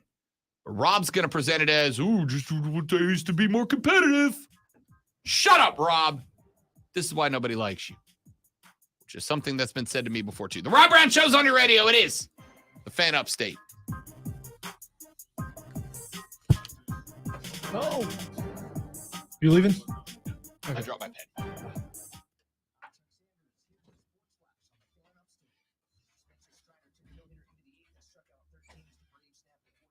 Bing, bing, bing. You're leaving before you take the shots? Oh, I got you. Okay. All right, guys, give me 30 seconds. I'll be right back.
So Thursday, Lonzo and I will be at Twin Peaks, Woodruff Road in Greenville from 9 to noon, and then hanging out for a while afternoon. Doors open at 11. Come by and see us. We're talking NFL drafts.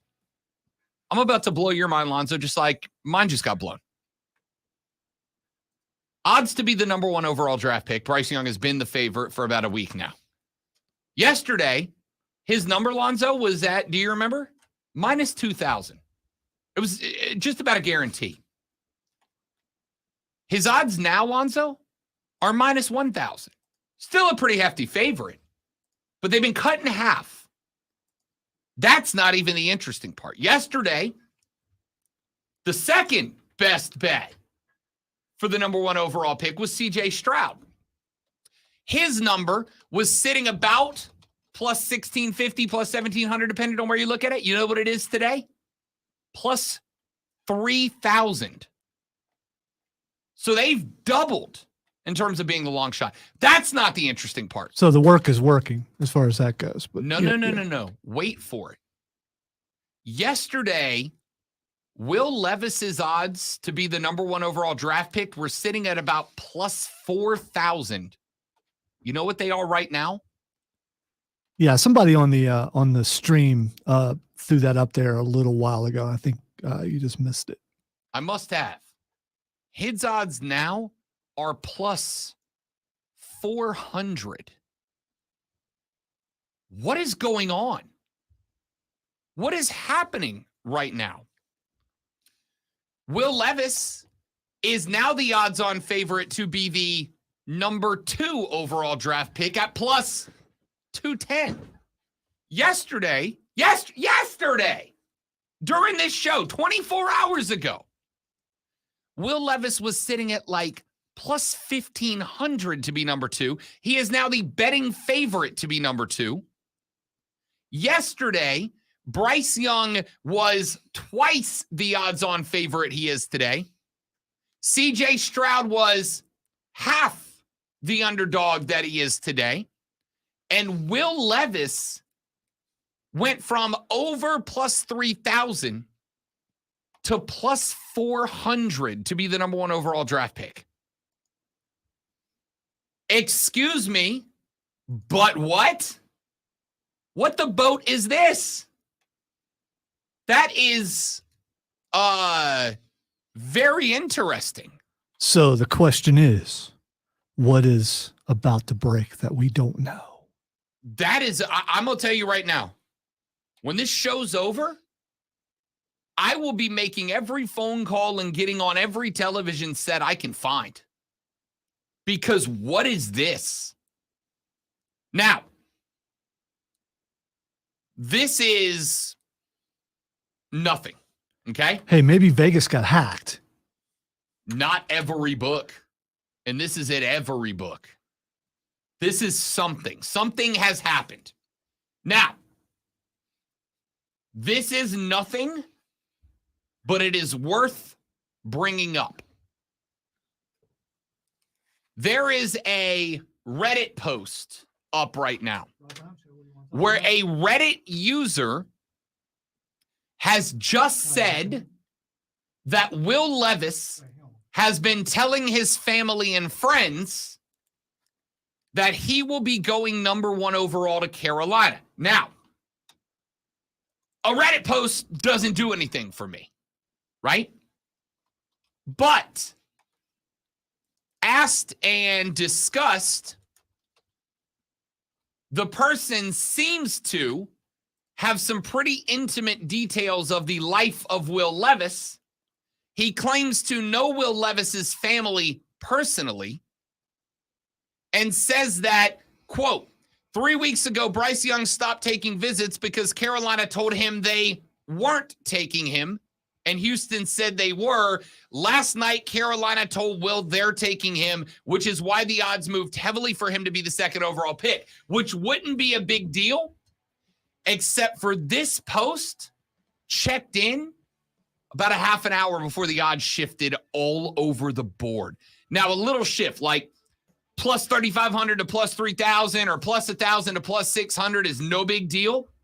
But over plus 3,000 to plus 400 to be the number 1 overall pick? Something just happened. We'll address that when we come back on the Rob Brown Show on the Fan Upstate.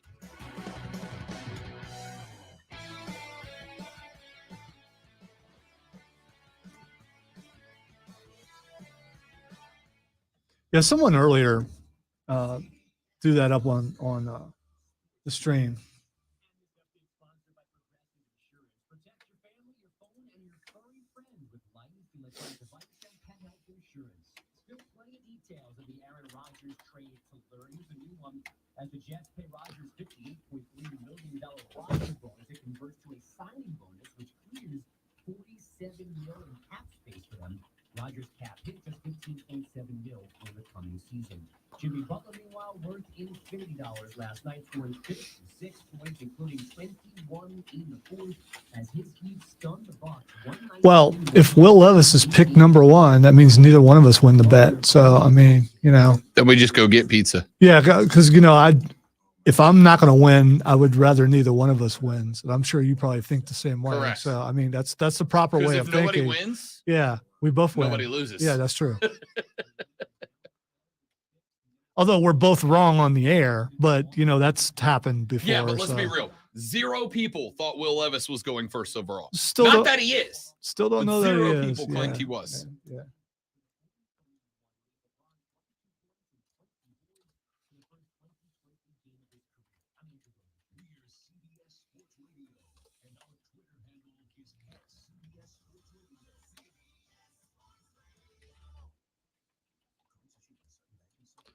You have a caller, by the way.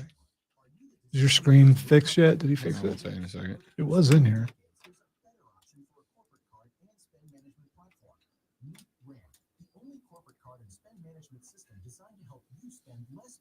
Yes. Okay, cool. So now we know it works. Cool. But those points amount to less than their worth in real cash value. Rams business cards offer you cash back, real money in your pocket. Plus, you control who spends what. With receipts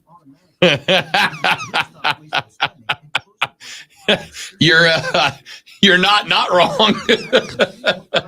That again, one of the rare times you actually caused me to laugh out loud, something I don't normally do.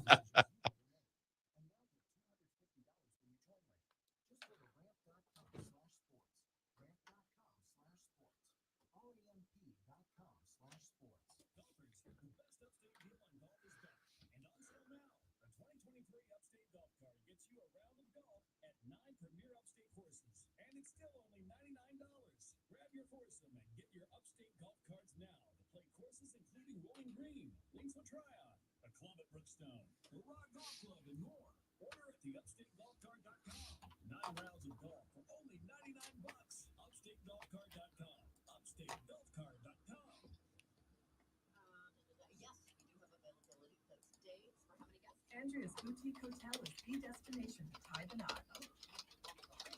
She needs an assistant to catch the bookings bouquets. 249 plus oh, and $3. Indeed can help her hire great people fast.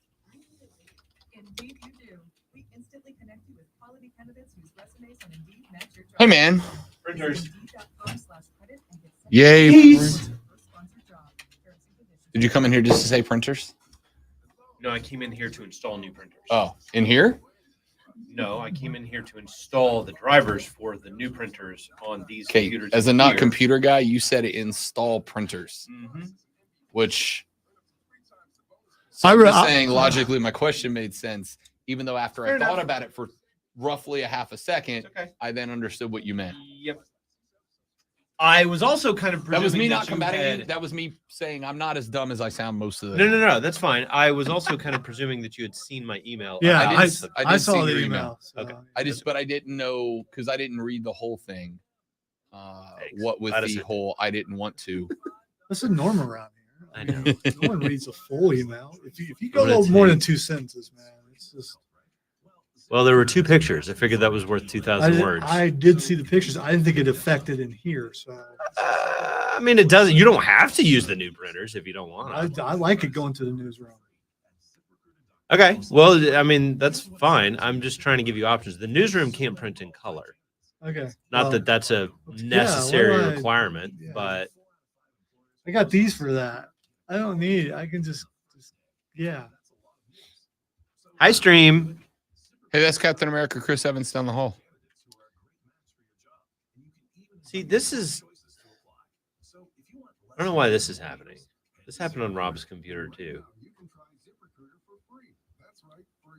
This looks like something that might have to be taken care of after the show. It may. Just saying. Yeah, I was hoping this would be. I went in the ORD studio and it worked fine.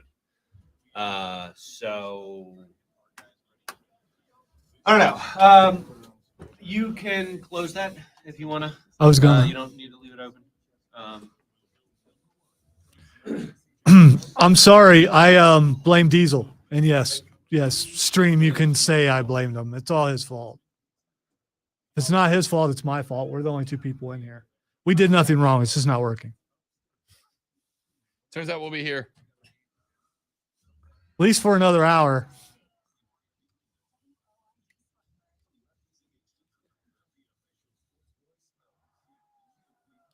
I don't need to ask him, Trey. He's got him. I'm telling you, man. He was a member of the Furman Singers. That dude can wail. And he can harmonize with anybody, which is awesome. Except for maybe someone who's tone deaf. Can you harmonize with a tone deaf person? Can a tone deaf person be No, harmonized? no. Can a person harmonize with a tone deaf person? Yes, because the harmony, the harmonizer is responsible for harmonizing. Yeah, but you'd have to be off. Assuming that person's state. Well, again, off is relative. Off compared to if you're trying to sing a song. But if the guy just hits a note, doesn't matter what the note is, there's a harmony for it. I don't know. The third, the final, the best, the money hour of the Rob Brown Show goes now.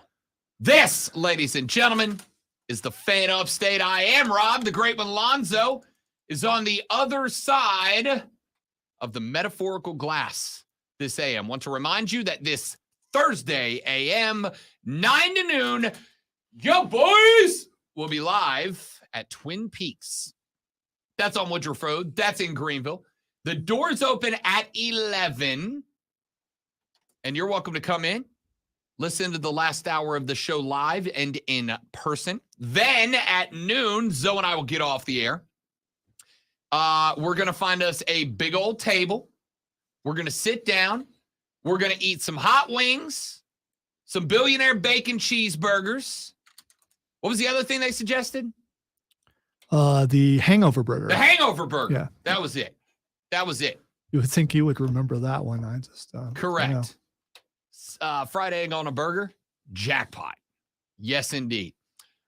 So that's going to be Thursday. We're live at Twin Peaks. The show's from 9 to noon. Doors at 11. You guys are welcome to come in at that point. And then we'll hang out with you from 12 o'clock until we get bored and are ready to go. All right. I will hang for a while, but I have to come back to work. Yeah, I got I'm not going to lie. I got like 2 hours and then I got to go. But the point is we'll be there for like 2 hours. Yeah, there's still time, though. I mean, especially if you get there at 11, you can watch the show live. I know you're doing that right now if you're on the stream, but it's different than, sitting like at the next table. So be there. We'll be there. The Rise Guys will be there because the Rise Guys P1 Lager will be on draft at 29-degree perfect pour from Twin Peaks. Rise Guys P1 Lager will be there. And at 3 o'clock, Mark, Ryan, and Diesel will take you off sides. They're going to take you all the way up until the beginning of coverage of the NFL draft at 7 p.m. First pick goes in at 8. We need to try to see if we can get Nine and Matt Man to show up a little bit early and jump on the air with us. Yeah, we should do that. We could talk some wrestling because it is Thursday. We So, I should mean, do that. we could Talk do to that. them. See if we can get a little TRBS Rise Guys crossover. I'll reach out to their people. It's sometimes hard to get past their people, but I'll reach out to them. They do have people. They do. Yeah. I'm your people. So you don't have much pull. Sorry. Ladies and gentlemen, 1 hour ago, Will Levis was plus, I went and looked it up. 1 hour ago, Will Levis was plus 4,000 to be the number 1 overall draft pick. This hour, he's plus 400. 1 hour ago, Bryce Young was roughly minus 2,000 to be the number 1 overall draft pick. He is now minus 1,000. Rashad and the guys at Panther Nation podcast just tweeted, I guess Carolina called every quarterback and told them they were being taken number 1. I'll start with this, and then we'll get to everyone the who comes to the door. You're my guy. You're my guy. You're my guy. You're my boy, Blue. I'll get into the analysis in a second, but I'm going to open with this. Zoe. The meltdown on social media amongst Carolina fans if they draft Will Levis will be monumental. If they take Will Levis at number 1, Twitter is going to explode. Now, the background to this, in case you missed the last segment of the last segment of the last hour, the background of the story is this. About an hour and 15 ago, a Reddit post went up that said Will Levis has been telling his family and friends, his inner circle, the circle of trust, if you will, that Carolina has told him that he will be the number 1 overall draft pick. The same Reddit post is claiming that the Panthers told Bryce Young after their meeting they will not be selecting him. And that the Houston Texans then told Bryce Young, well, if you're on the table, we're taking you. And that is why BY canceled all of his meetings. You'll remember at the very beginning of last week that was a topic of discussion that we had. Now, Reddit guy makes Reddit post without being verified. There is a verification process on Reddit. Does it cost $8? It does not. Okay, just curious. On Reddit, traditionally, for those of you who don't use Reddit, on Reddit, traditionally, the verification process goes that if you're going to make a claim to have insider knowledge, moderators of whatever Reddit forum you're on will traditionally contact you off of Reddit, and you can verify your identity, your credibility, your credentials to them without having to reveal your identity on Reddit. The whole premise of Reddit is that it is a social media site that is entirely anonymous, by and large. Now, I don't know if this guy's been verified or not, but that's not what's interesting. The post itself is not interesting. What is interesting By the way, is that DraftKings just posted that too, from 4,000 to 400. Yep. So it's all over the place right it's now. all over the place. The interesting thing is not the post. The post could be any old dude just trying to get some attention by saying something out of left field. And again, as Lonzo, an absolute ace at it, will inform you, trolling is an art.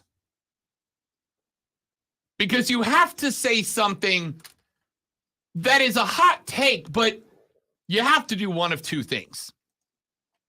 You either have to, A, troll by saying something that is unverifiable, unfalsifiable, right?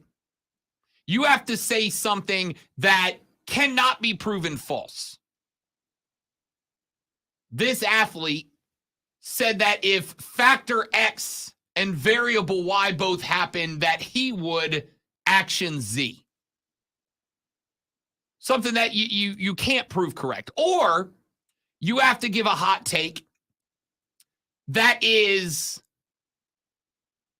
unpopular, uncommon, but possible. Just possible enough to be worth the discussion, right? Just possible enough to be worth the discussion. Will Levis being told by the Panthers that he's the number 1 overall selection, Bryce Young being told that he is not, is, without the input of those two young men, largely unverifiable, right? Because nobody from the Panthers organization is going to come out and verify that or not.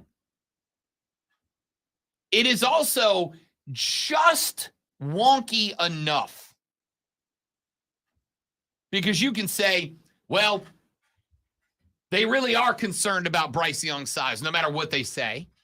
And they really are concerned about CJ's lack of aptitude in the cognitive test, if that's real. And therefore, Will Levis, who did really well in the cognitive test, I think he was 93rd percentile, and is built like a brick boathouse, kind of checks both of those boxes off. There was a gun show going on at the combine. I mean, you know. Will Levis took his shirt off to work out at Pro Day, and they're like, why'd you take your shirt off? And he all but said, because look, that's why I took my shirt off. It's the Pythons, brother. Will Levis took his shirt off for the same reason I would never wear one if I looked like Will Levis. Because look at me. I am Robbie the Adonis. That's why I'm not wearing a shirt. I get it. So the Reddit post itself is not interesting. The Reddit post combined with the fact that within the last hour, CJ Stroud went from about plus 1650 to I have seen him as high as plus 3,000. Now, I will say this. I'm going to be tracking these numbers the rest of the day. And I'll be tracking the rest of the numbers. Why? Because they moved again. CJ Stroud, 15, 20 minutes ago, Lonzo, was plus 3,000. He is now back to plus 2,000. But Will Levis went from plus 4,000 to plus 400. For the number 2 overall pick, Will Levis went from around plus 350 behind CJ Stroud to now plus 210 ahead of CJ Stroud and Will Anderson, who has also jumped CJ Stroud, by the way. This is weird. Lonzo, if any other team was drafting number 1 overall, I'm just kind of laughing at this story right now, right? Like, this is ridiculous. I can't wait for Thursday night. I'm almost a little sad I'm going to be at a Kenny Chesney concert now. Because if Will Levis gets drafted number 1 overall, this is what's going to happen. Hey, babe, I got to step out to the concourse for a minute. What do you mean? The concert just started. Right, yeah, I know. But I got to go take care of something. Well, what's the matter? I got to go do you have to pee? No. Just hang on. I'll be right back. He just walked on stage. Where are you going? Babe, I've got to take care of something. I'll be right back. Because I've got to sneak out and just read tweets because you know they're going to be greatness. If this is any other team, I am jacked for Thursday to watch their team's fan base implode. Not super yoked about it being the Panthers. Because if they take Will, let's put it this way, Zoe. You and I have disagreed about whether the number 1 overall pick for the Carolina Panthers should be CJ Stroud or Bryce Young pretty much since they moved to number 1.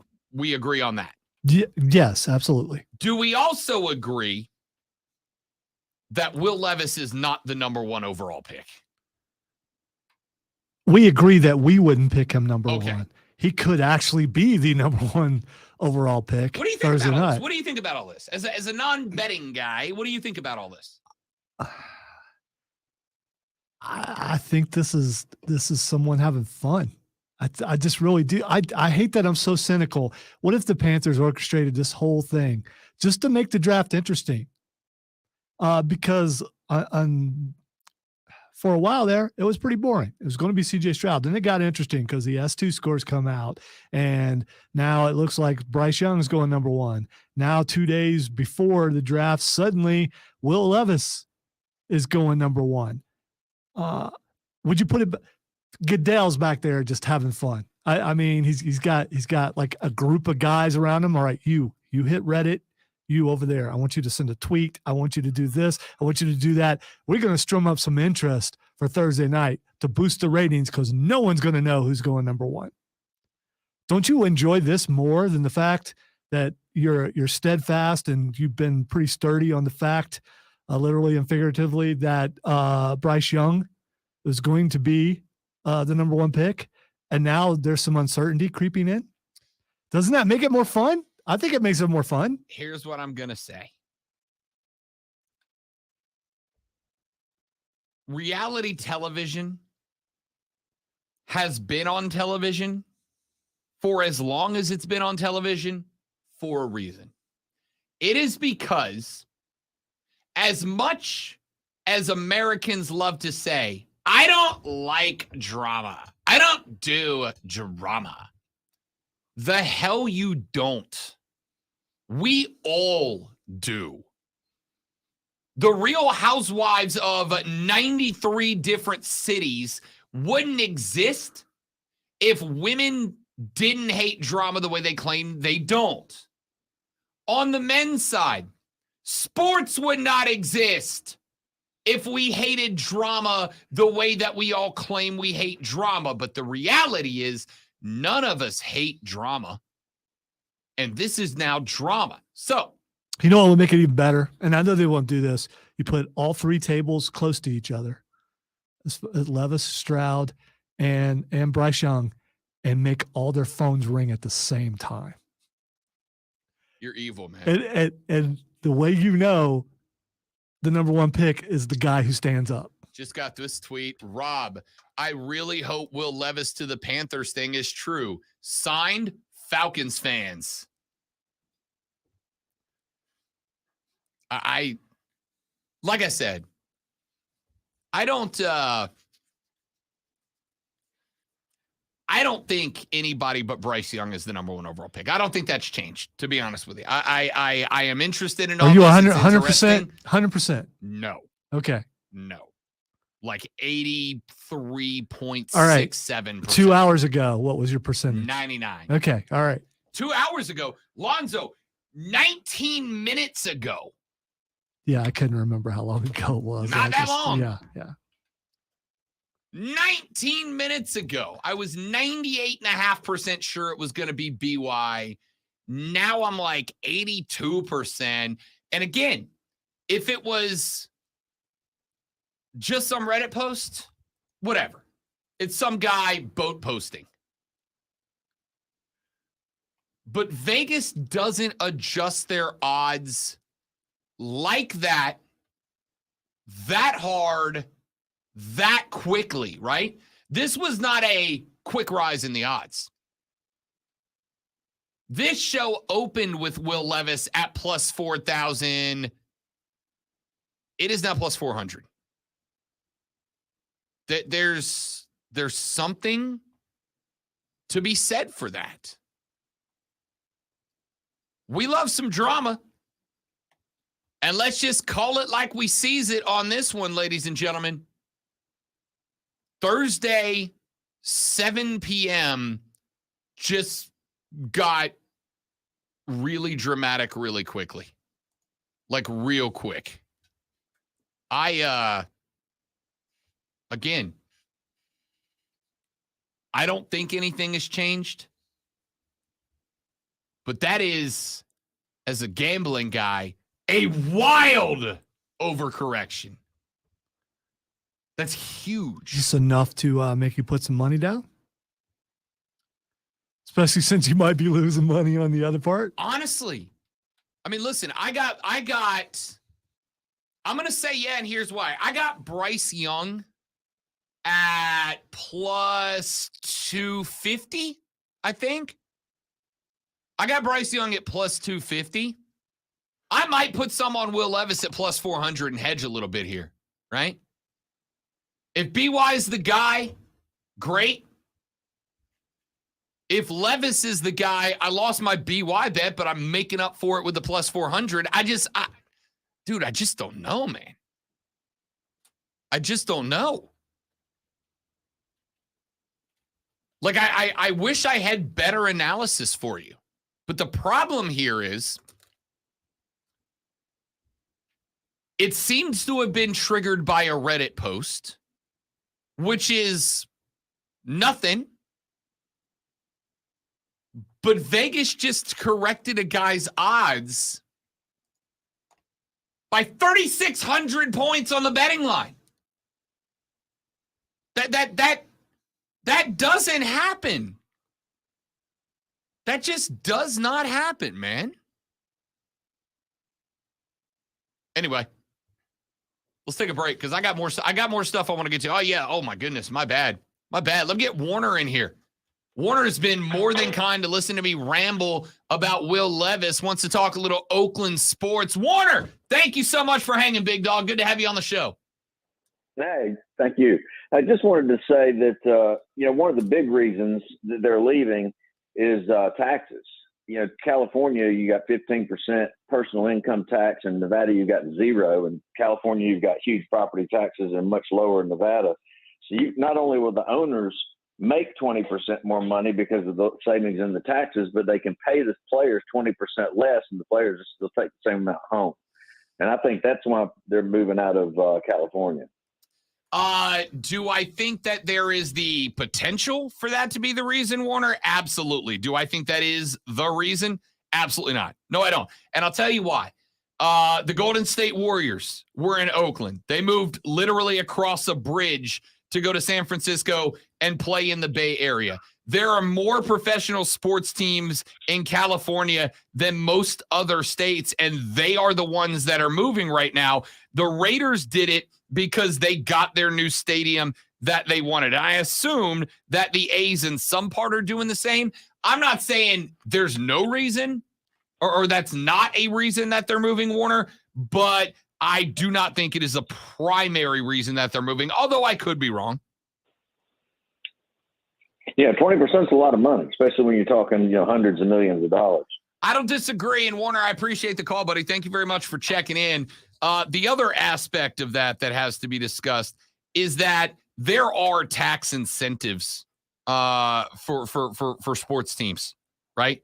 Like they're not getting hit with the same rate that Joe Taxpayer is. Now, I'm not a legislator or an accountant. I'm not a brilliant man. I don't know how they work. I don't know how the brackets work and the incentives and this, that, and the other. But I absolutely will say that the billionaires who own sports teams are going to get some breaks to keep their teams there. And part of those are going to be incentives in new stadiums, right?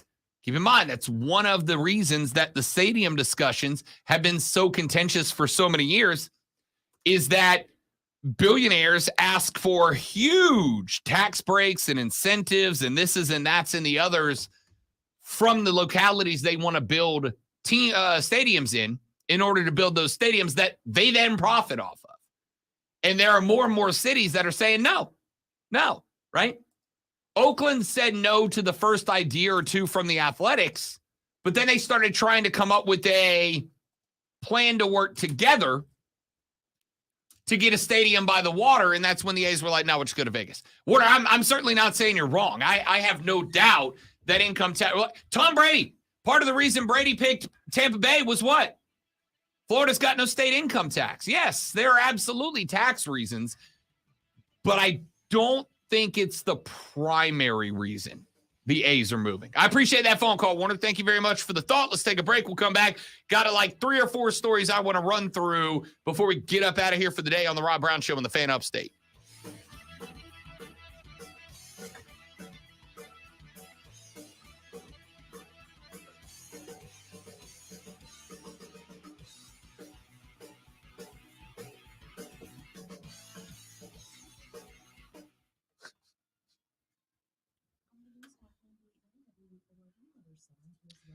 See, when did this thought that country music isn't manly come into play? That's a really dumb thought. No offense, Roger. It's a dumb thought that country music isn't manly. That's silly. First off, it was in the 80s. Yeah, that was dumb. It was No, in the 80s? It was in the 80s. It was pre George Strait? George Strait? ain't Yeah, handling? yeah, it was in the 80s when country decided to go old time rock and roll instead of actual country. And it's been going downhill since then. No. Now, I will acknowledge that new I'm age about to bro send myself country- home after doing that. Is that a reverse one? Is that -1? Oh, you can count it as 30. New age country, the Morgan Wallens of the world, absolutely suck. I'm not disagreeing with you. But if that's what you want to call country, please go listen to Jason Isbell right now. Just right now, go listen to Isbell and tell me country's not alive and well. It is. The problem is pop radio don't play it. There are plenty of great country artists out there. Now, I will acknowledge that Kenny Chesney is niche country. He is. He's country for people like me who grew up on a beach but still love country music. You can absolutely sing a country song about drinking margaritas with the senoritas in the sand, which I just did. That's a great line. It is niche country, and I agree with that. But you can threaten my man card all you want. Knocking back a margarita in the sun on a beach in Florida is undefeated, my dude. It's just undefeated.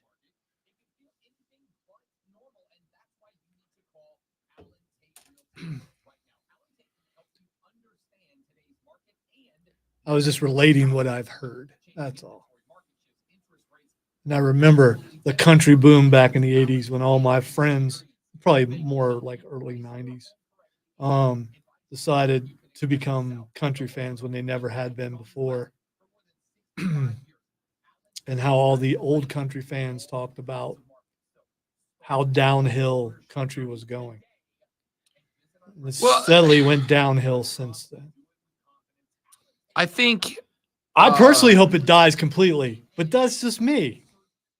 yes, it is. And you're a bad person. It's for not just saying me. There are a lot of people like me. It's just me in this room.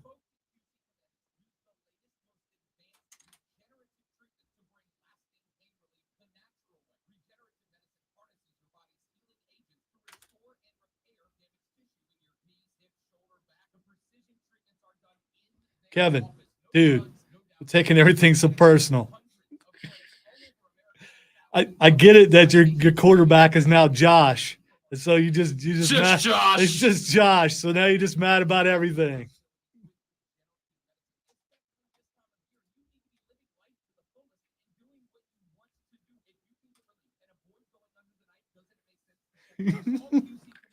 Why only 3? Why you only sending to? I mean, what's the most that you would put on there of those emojis? I'm just curious. I also wonder what my car would say, because when you put an emoji on a text, it will say what it is. Will it say middle finger emoji? Middle finger emoji. Because it says poop emoji. Does it say poop emoji? Yeah, so Cameron and Raven will just send me a text with a ton of those at the end if they know I'm driving, because they know I'll just say it over and over again in the car, which is childish and all that kind of stuff, but it's hilarious. My phone, when you text me, and it's the soon-to-be parent-in-law's phone, when you text me, says new text message from Lonzo Reitzel. Yeah, It's like Lorenzo. I'm going to change your name on my phone to Lorenzo. you should. New text message from Lorenzo Reitzel. Look at that. Above, I also wish you a good day, person. Name.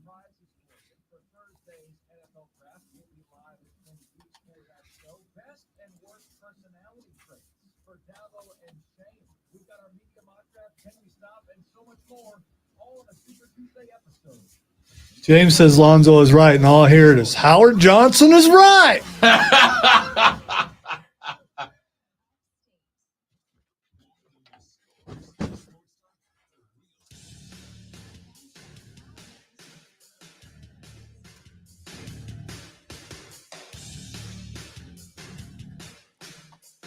All right, let's run through a few more stories before we get to Twitter trending topics, and we call it a day, ladies and gentlemen. Let me start with this one. This is a story that we ever so briefly touched on all the way back in hour number 1 of the radio broadcast. The Arizona Cardinals are taking some heat, I guess. GM Monty Ossenfort and coach John Gannon, along with other Cardinals coaches, this past Saturday, visited Norman, Oklahoma. Why? Because the Boomer Sooners put up a statue dedicated to Kyler Murray. You know, if you're going to put a statue up of anyone, you could save a lot of money if you make sure it's a short person. Fortunately, they didn't make it life size, so no shins are in danger in Norman. Okay, all right. That's a good joke. Anyway, Mike Florio of Pro Football Talk, who I generally like, said this, Zoe, quote, "And while I'll generally defer to the personal time management decisions made by those who have been hired to handle the most important jobs for a pro football organization, perception can become reality, especially at a time when the reality isn't good. Given the massive rebuild the Cardinals are facing, Ossenfort and Gannon skipping town for a trip to Norman does not create the best perception as to whether they're doing everything they possibly can to make the best possible decisions as they prepare to use or trade the 8 picks the Cardinals have in the 2023 draft, starting with number 3 overall," end quote. This is akin to the president's on the golf course. How can he be conducting business on the golf course? It's the same thing. It really is. It's just. I didn't even think of that. That's exactly what this I is. don't care which side of the aisle you're on. That never made sense to me because a lot of business takes place on the golf course, and a lot of business can be taking place on the plane to the place you're going to, and on the way back, and everyone has a cell phone, and it's just dumb. Yeah.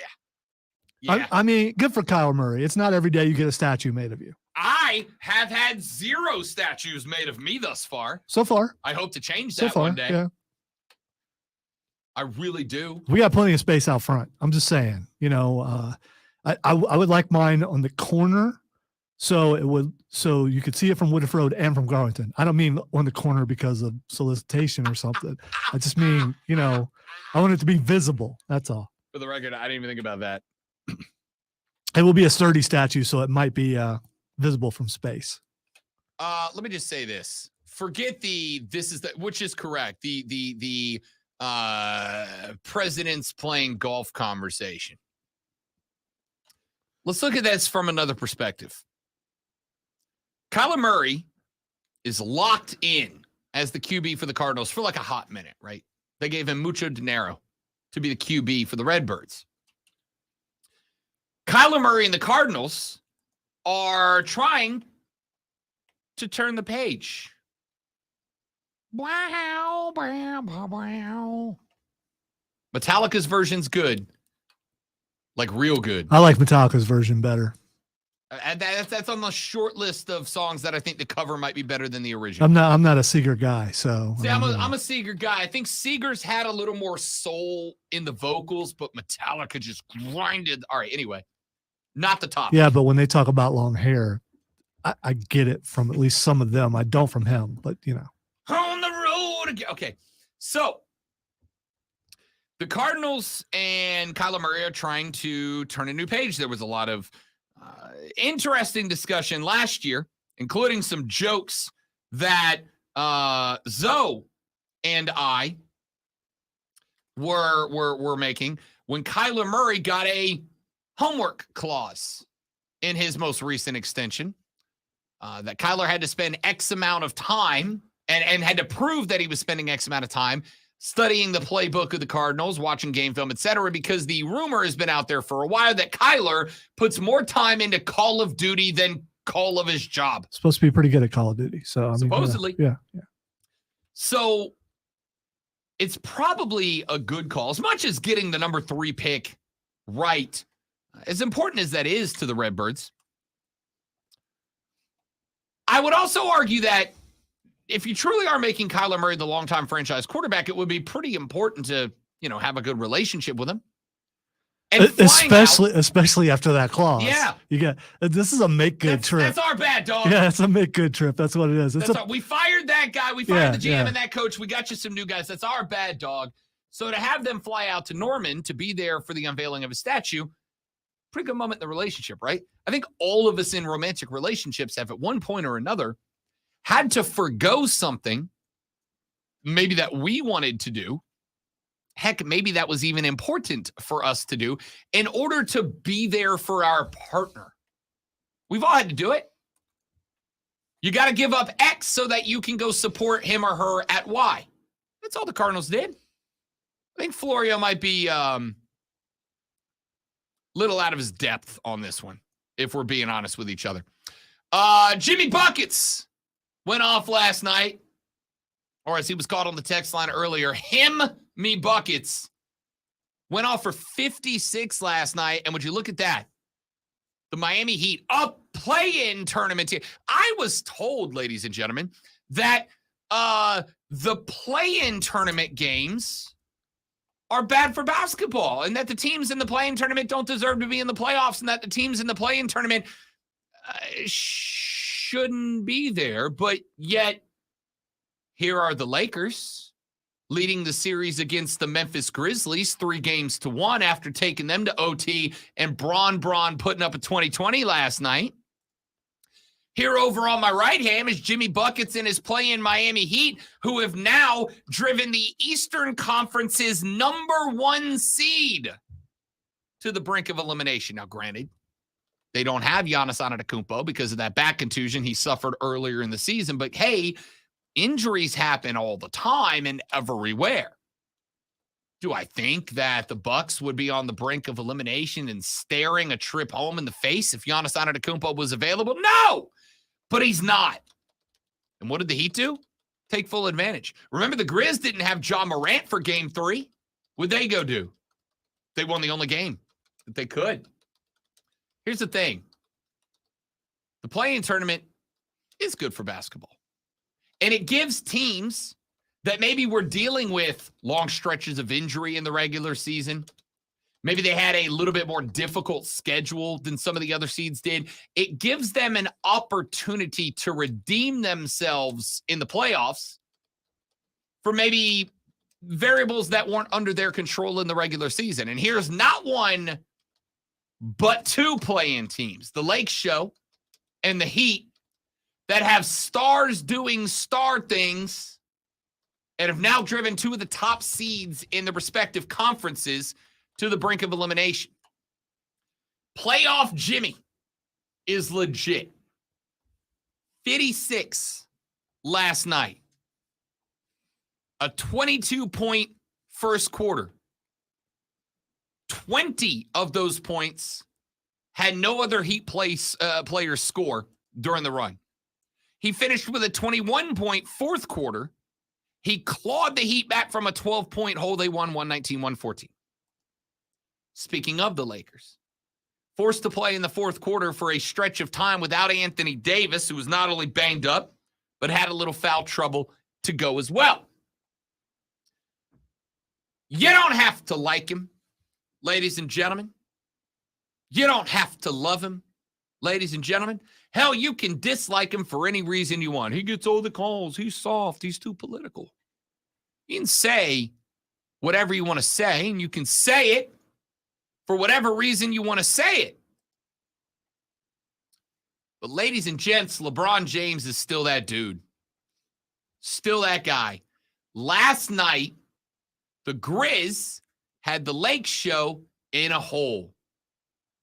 LeBron looked 28 in the fourth quarter, including late in the game where he took the bleep over, brought the Lakers back, knocked down a shot with less than 2 seconds to go to tie up the game, and then just ran the Grizz with Ja Morant off the floor in OT. I made the argument a couple of months ago. I genuinely think that LeBron James might be the most culturally important basketball player of all time. I think Michael's probably 2 behind LeBron. Because what Michael did in the United States in getting a whole new generation of fans, myself included, into the Professional Basketball League ranks like I had not been before. LeBron's done that too, but it's been the whole planet. LeBron has been the key to opening basketball up to places, to the NBA up to places that it hasn't been in before. But you don't get to be that culturally important unless you are a bona fide G. And LeBron is. 2020 stat line last night. Y'all, he is 38 years old. Kobe walked away with a big game. What do you have, 61 in his final game as a Laker? Final game as a player? But he also shot roughly 235 shots in that game to get there. Basically, that whole game was give Kobe the rock and let's see what happens. Let him get his send-off. Let him have his fireworks. LeBron don't need it. LeBron put up 20-20 last night and played guard most of the game. The dude is legitimate, ladies and gentlemen. Very legitimate. Spencer Strider for the Bravos, all aces last night. The Braves had won 8 in a row before they took on the Houston Astros in their most recent game series. And they got swept 0-3 at the house. Last night they came back against a surprisingly decent Miami Marlins team, and Spencer Strider got to go up to the hill. He made it to the 4th inning before he issued a walk. He made it to the 6th inning before he gave up a hit. And honestly, the hit probably should have been counted as an E. Murphy over on first, mishandled what should have been a routine grounder that would have gotten the out and kept the no-no alive. It went away. It didn't matter. Spencer Strider came out. Spencer Strider K'd 13, took a no-no into the 8th, gave up 2 hits. But here's my question. Spencer Strider, absolute stud. No into the 8th. Juan Segura is a dude for the Miami Marlins. Lonzo, you have heard me many times on this show. Boo! Old hat baseball fans in their unwritten rules of baseball. Don't admire home runs. Screw you. Don't let me hit one. Don't try to run up the score late in the game if you're up. Screw you. I'm trying to score runs. I'm trying to keep my offense alive. But here's one that I kind of had a reaction to. And I don't know if it's because it was my team or if it's a fair reaction to have. 8th inning, the Marlins are down 8-0 in a baseball game. Spencer Strider is working on a no-no. Juan Segura is at the dish, and he hits a little bloop single out to left field. It just kind of drops.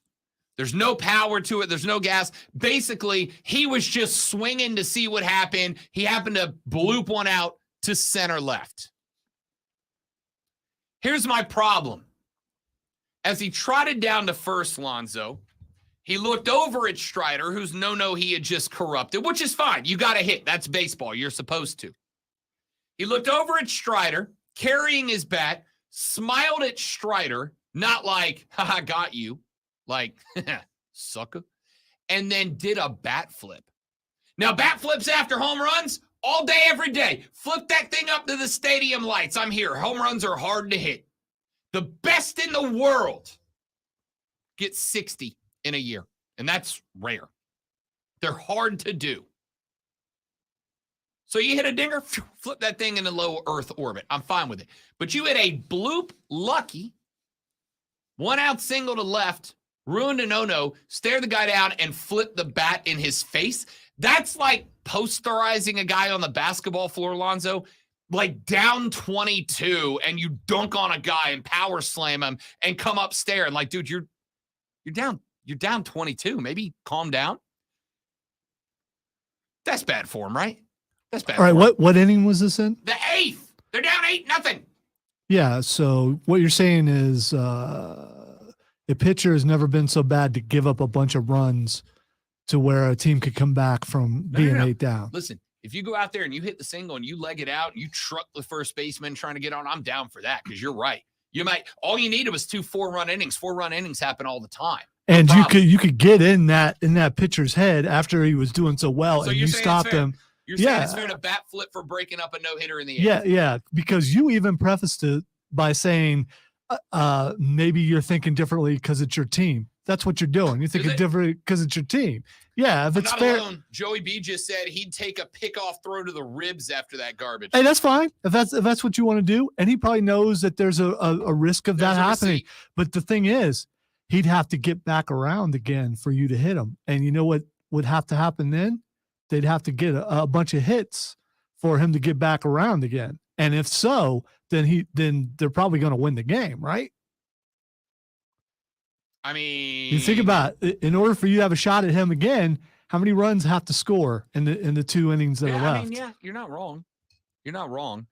I don't know, man. Like, I got no problem. And if you want to hit the next guy up, that's kind of messed up. He's not the guy who did it to you. I got no problem showing out because you did a good thing in the sports, or you hit a bloop single, right? Now, if you end his no-no by cranking 435 and you flip the bat, hey, you just hit a dinger. But I would like to point out you're down 8. That's like being down 24 in basketball. It's like, is there a chance? Yeah, there's a chance. But like, maybe don't. It's like when in the NFL, a team is down 21 points and then the cornerback breaks up a pass and it gets up like that. It's like, Dad, dude, what do you? Is there really room to celebrate right now? Gets You're all getting killed. hyped about that first down and all that. I get everything you're saying, but at the same time, I don't have a problem with this. This is different. You stop the no hitter.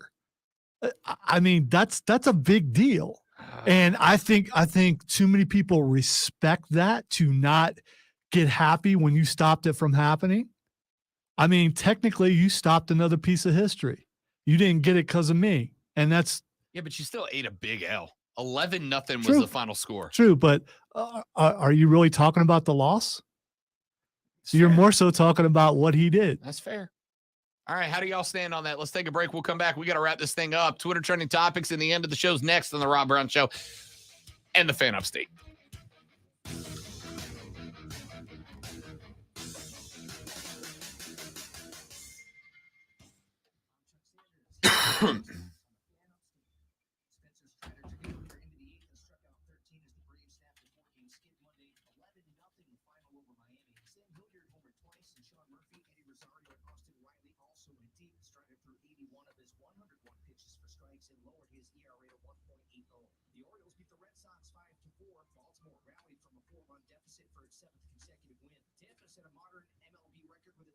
Kevin, that's impressive, by the way, but it looks like he ran out of steam there near the end.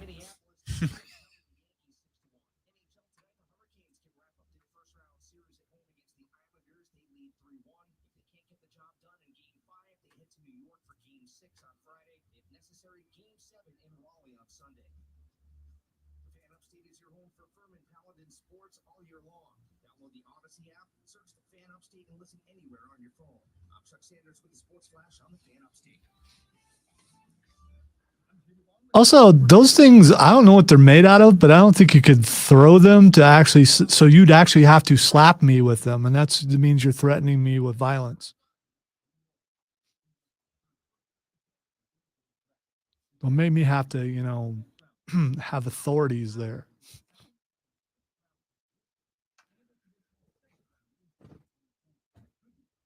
Rob would take a pasty for me, though.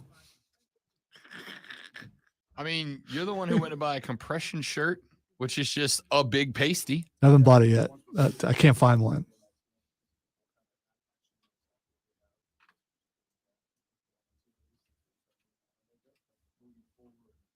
Cause I'm living in fast forward.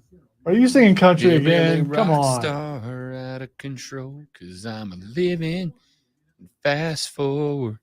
Now I need to rewind real slow. I also think if you can't sing with twang, it's cultural appropriation, and you should be reprimanded for not Almost being able. heaven.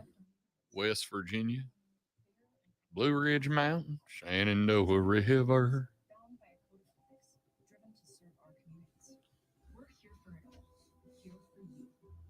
Realtors are members of the National Association of Realtors. That's who we are. Hurry and shop the final days of Springfest at Lowe's. Ready to get started on your spring planting? Right now, get select I have nothing, Steven. vegetables and herbs, 3 for $12. Save on I am picturing Dabo up there playing the triangle, though. bathroom, faucets, and vegetables. Shop Lowe's today because Lowe's knows spring. And when he does, he'll be all in while he's doing it. All in at playing the triangle. Would you say that the new belt rocked the foundation of WWE? I feel like they're really doing their best to drum up some of these things. No, when you basically say the guy who's the champ now can't be beat, so we had to make a new belt, I have a problem with that. 'Cause that's basically what Triple H said. Or he's saying, we're going to leave the belt on him till he breaks the record, so we're just going to make another one. He did basically call him a part-timer too, which is what he is, and he lauded him for negotiating the contract to be a part-timer, but still.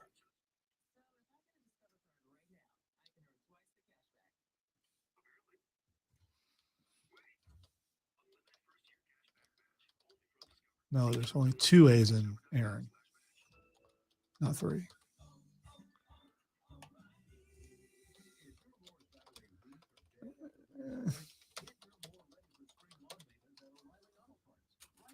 My boy Clay is the best triangler in the South. He really is, though. Who are you comparing him to, though? I mean, Every other triangler. okay. Triangleist. But the triangleist, I think, sounds better. It's easier to say, if anything.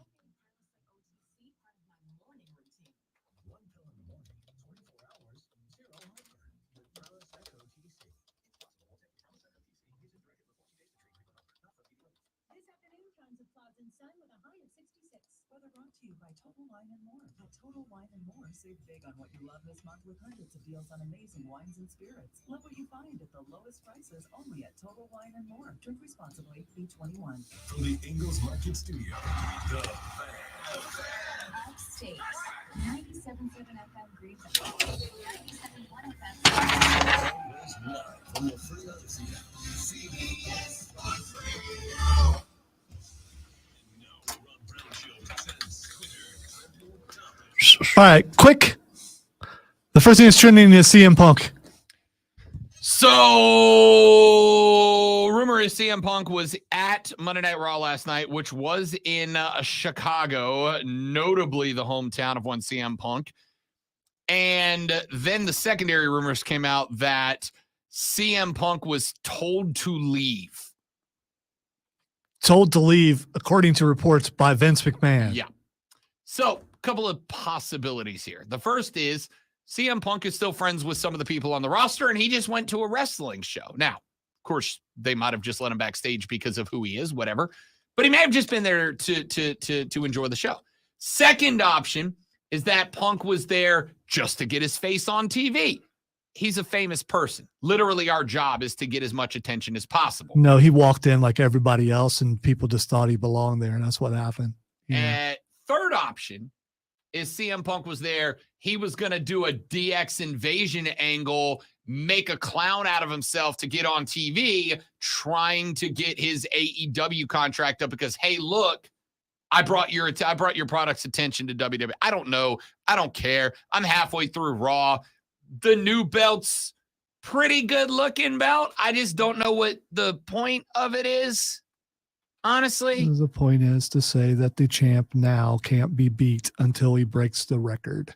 And so, oh, for sure. Yeah, I mean, this that's what it was their. We want to get Roman to 1,000 days, but there's a lot of days left, and people are getting upset. What do we do? All right, let's put a strap on somebody else and make them show up and fight every week. Oh, let's end on a good note. Al Pacino is trending. You said good note, so I'm assuming birthday. There you go. He is 83 years old. Hey. Pacino, De Niro, and Joe Pesci, the greats. Ladies and gentlemen, that's it for us. Tomorrow on the radio broadcast, we'll talk about sports primarily, maybe some other stuff too. Talk about Anthony Richardson is now went up to number 2 on the Follow me on the social media at The Rob Brown Show, at Lonzo on Word is him. We will be discussing this stuff throughout the day. I have no doubt about it. Playoff hockey tonight. Swamp Rabbits at home in the Well looking to grab game at 3 and take a 2-1 lead over Jacksonville. I will be at the game. I hope you will as well. I will see you there. That's the great one. I'm Rob Brown. This was The Rob Brown Show. This is the Fan Upstate. Later, brother.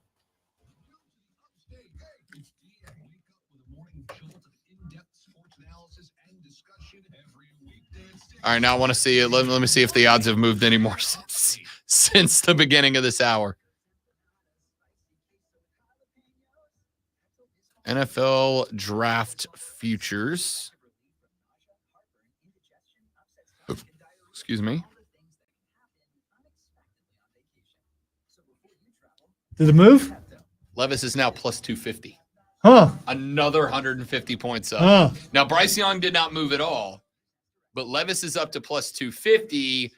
CJ's still at plus 2,000. Anthony Richardson has fallen from plus 4,000 down to plus 5,000. Number 2 overall pick, Will Levis is now plus 175, up from plus 210.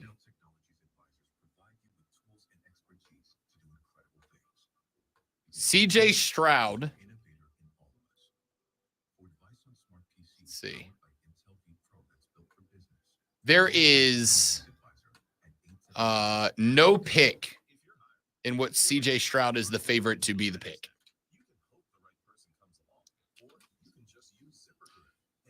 Which points out that CJ Stroud is going to be the pick.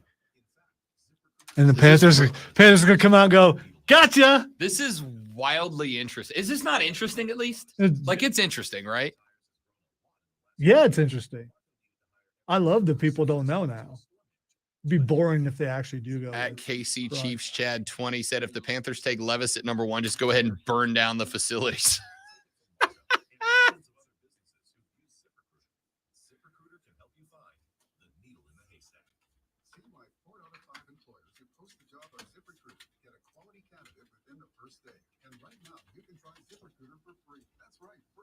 ZipRecruiter.com/radio. That's ZipRecruiter.com/RADIO. ZipRecruiter.com/radio. ZipRecruiter, the smartest way to hire. All right, ladies and gentlemen, thank you guys for hanging out with us. I appreciate it. You guys are fantastic. We are back tomorrow, obviously, with just one more day until we are live at Twin Peaks. I expect the on-stream armada is going to come out in force, right? You don't even have to watch us over a computer stream. You can literally come stare at us for an hour of the show. Just don't throw anything, Kevin. Have a great day, everybody. See you back here tomorrow. Thank you so much. You're the best. Goodbye.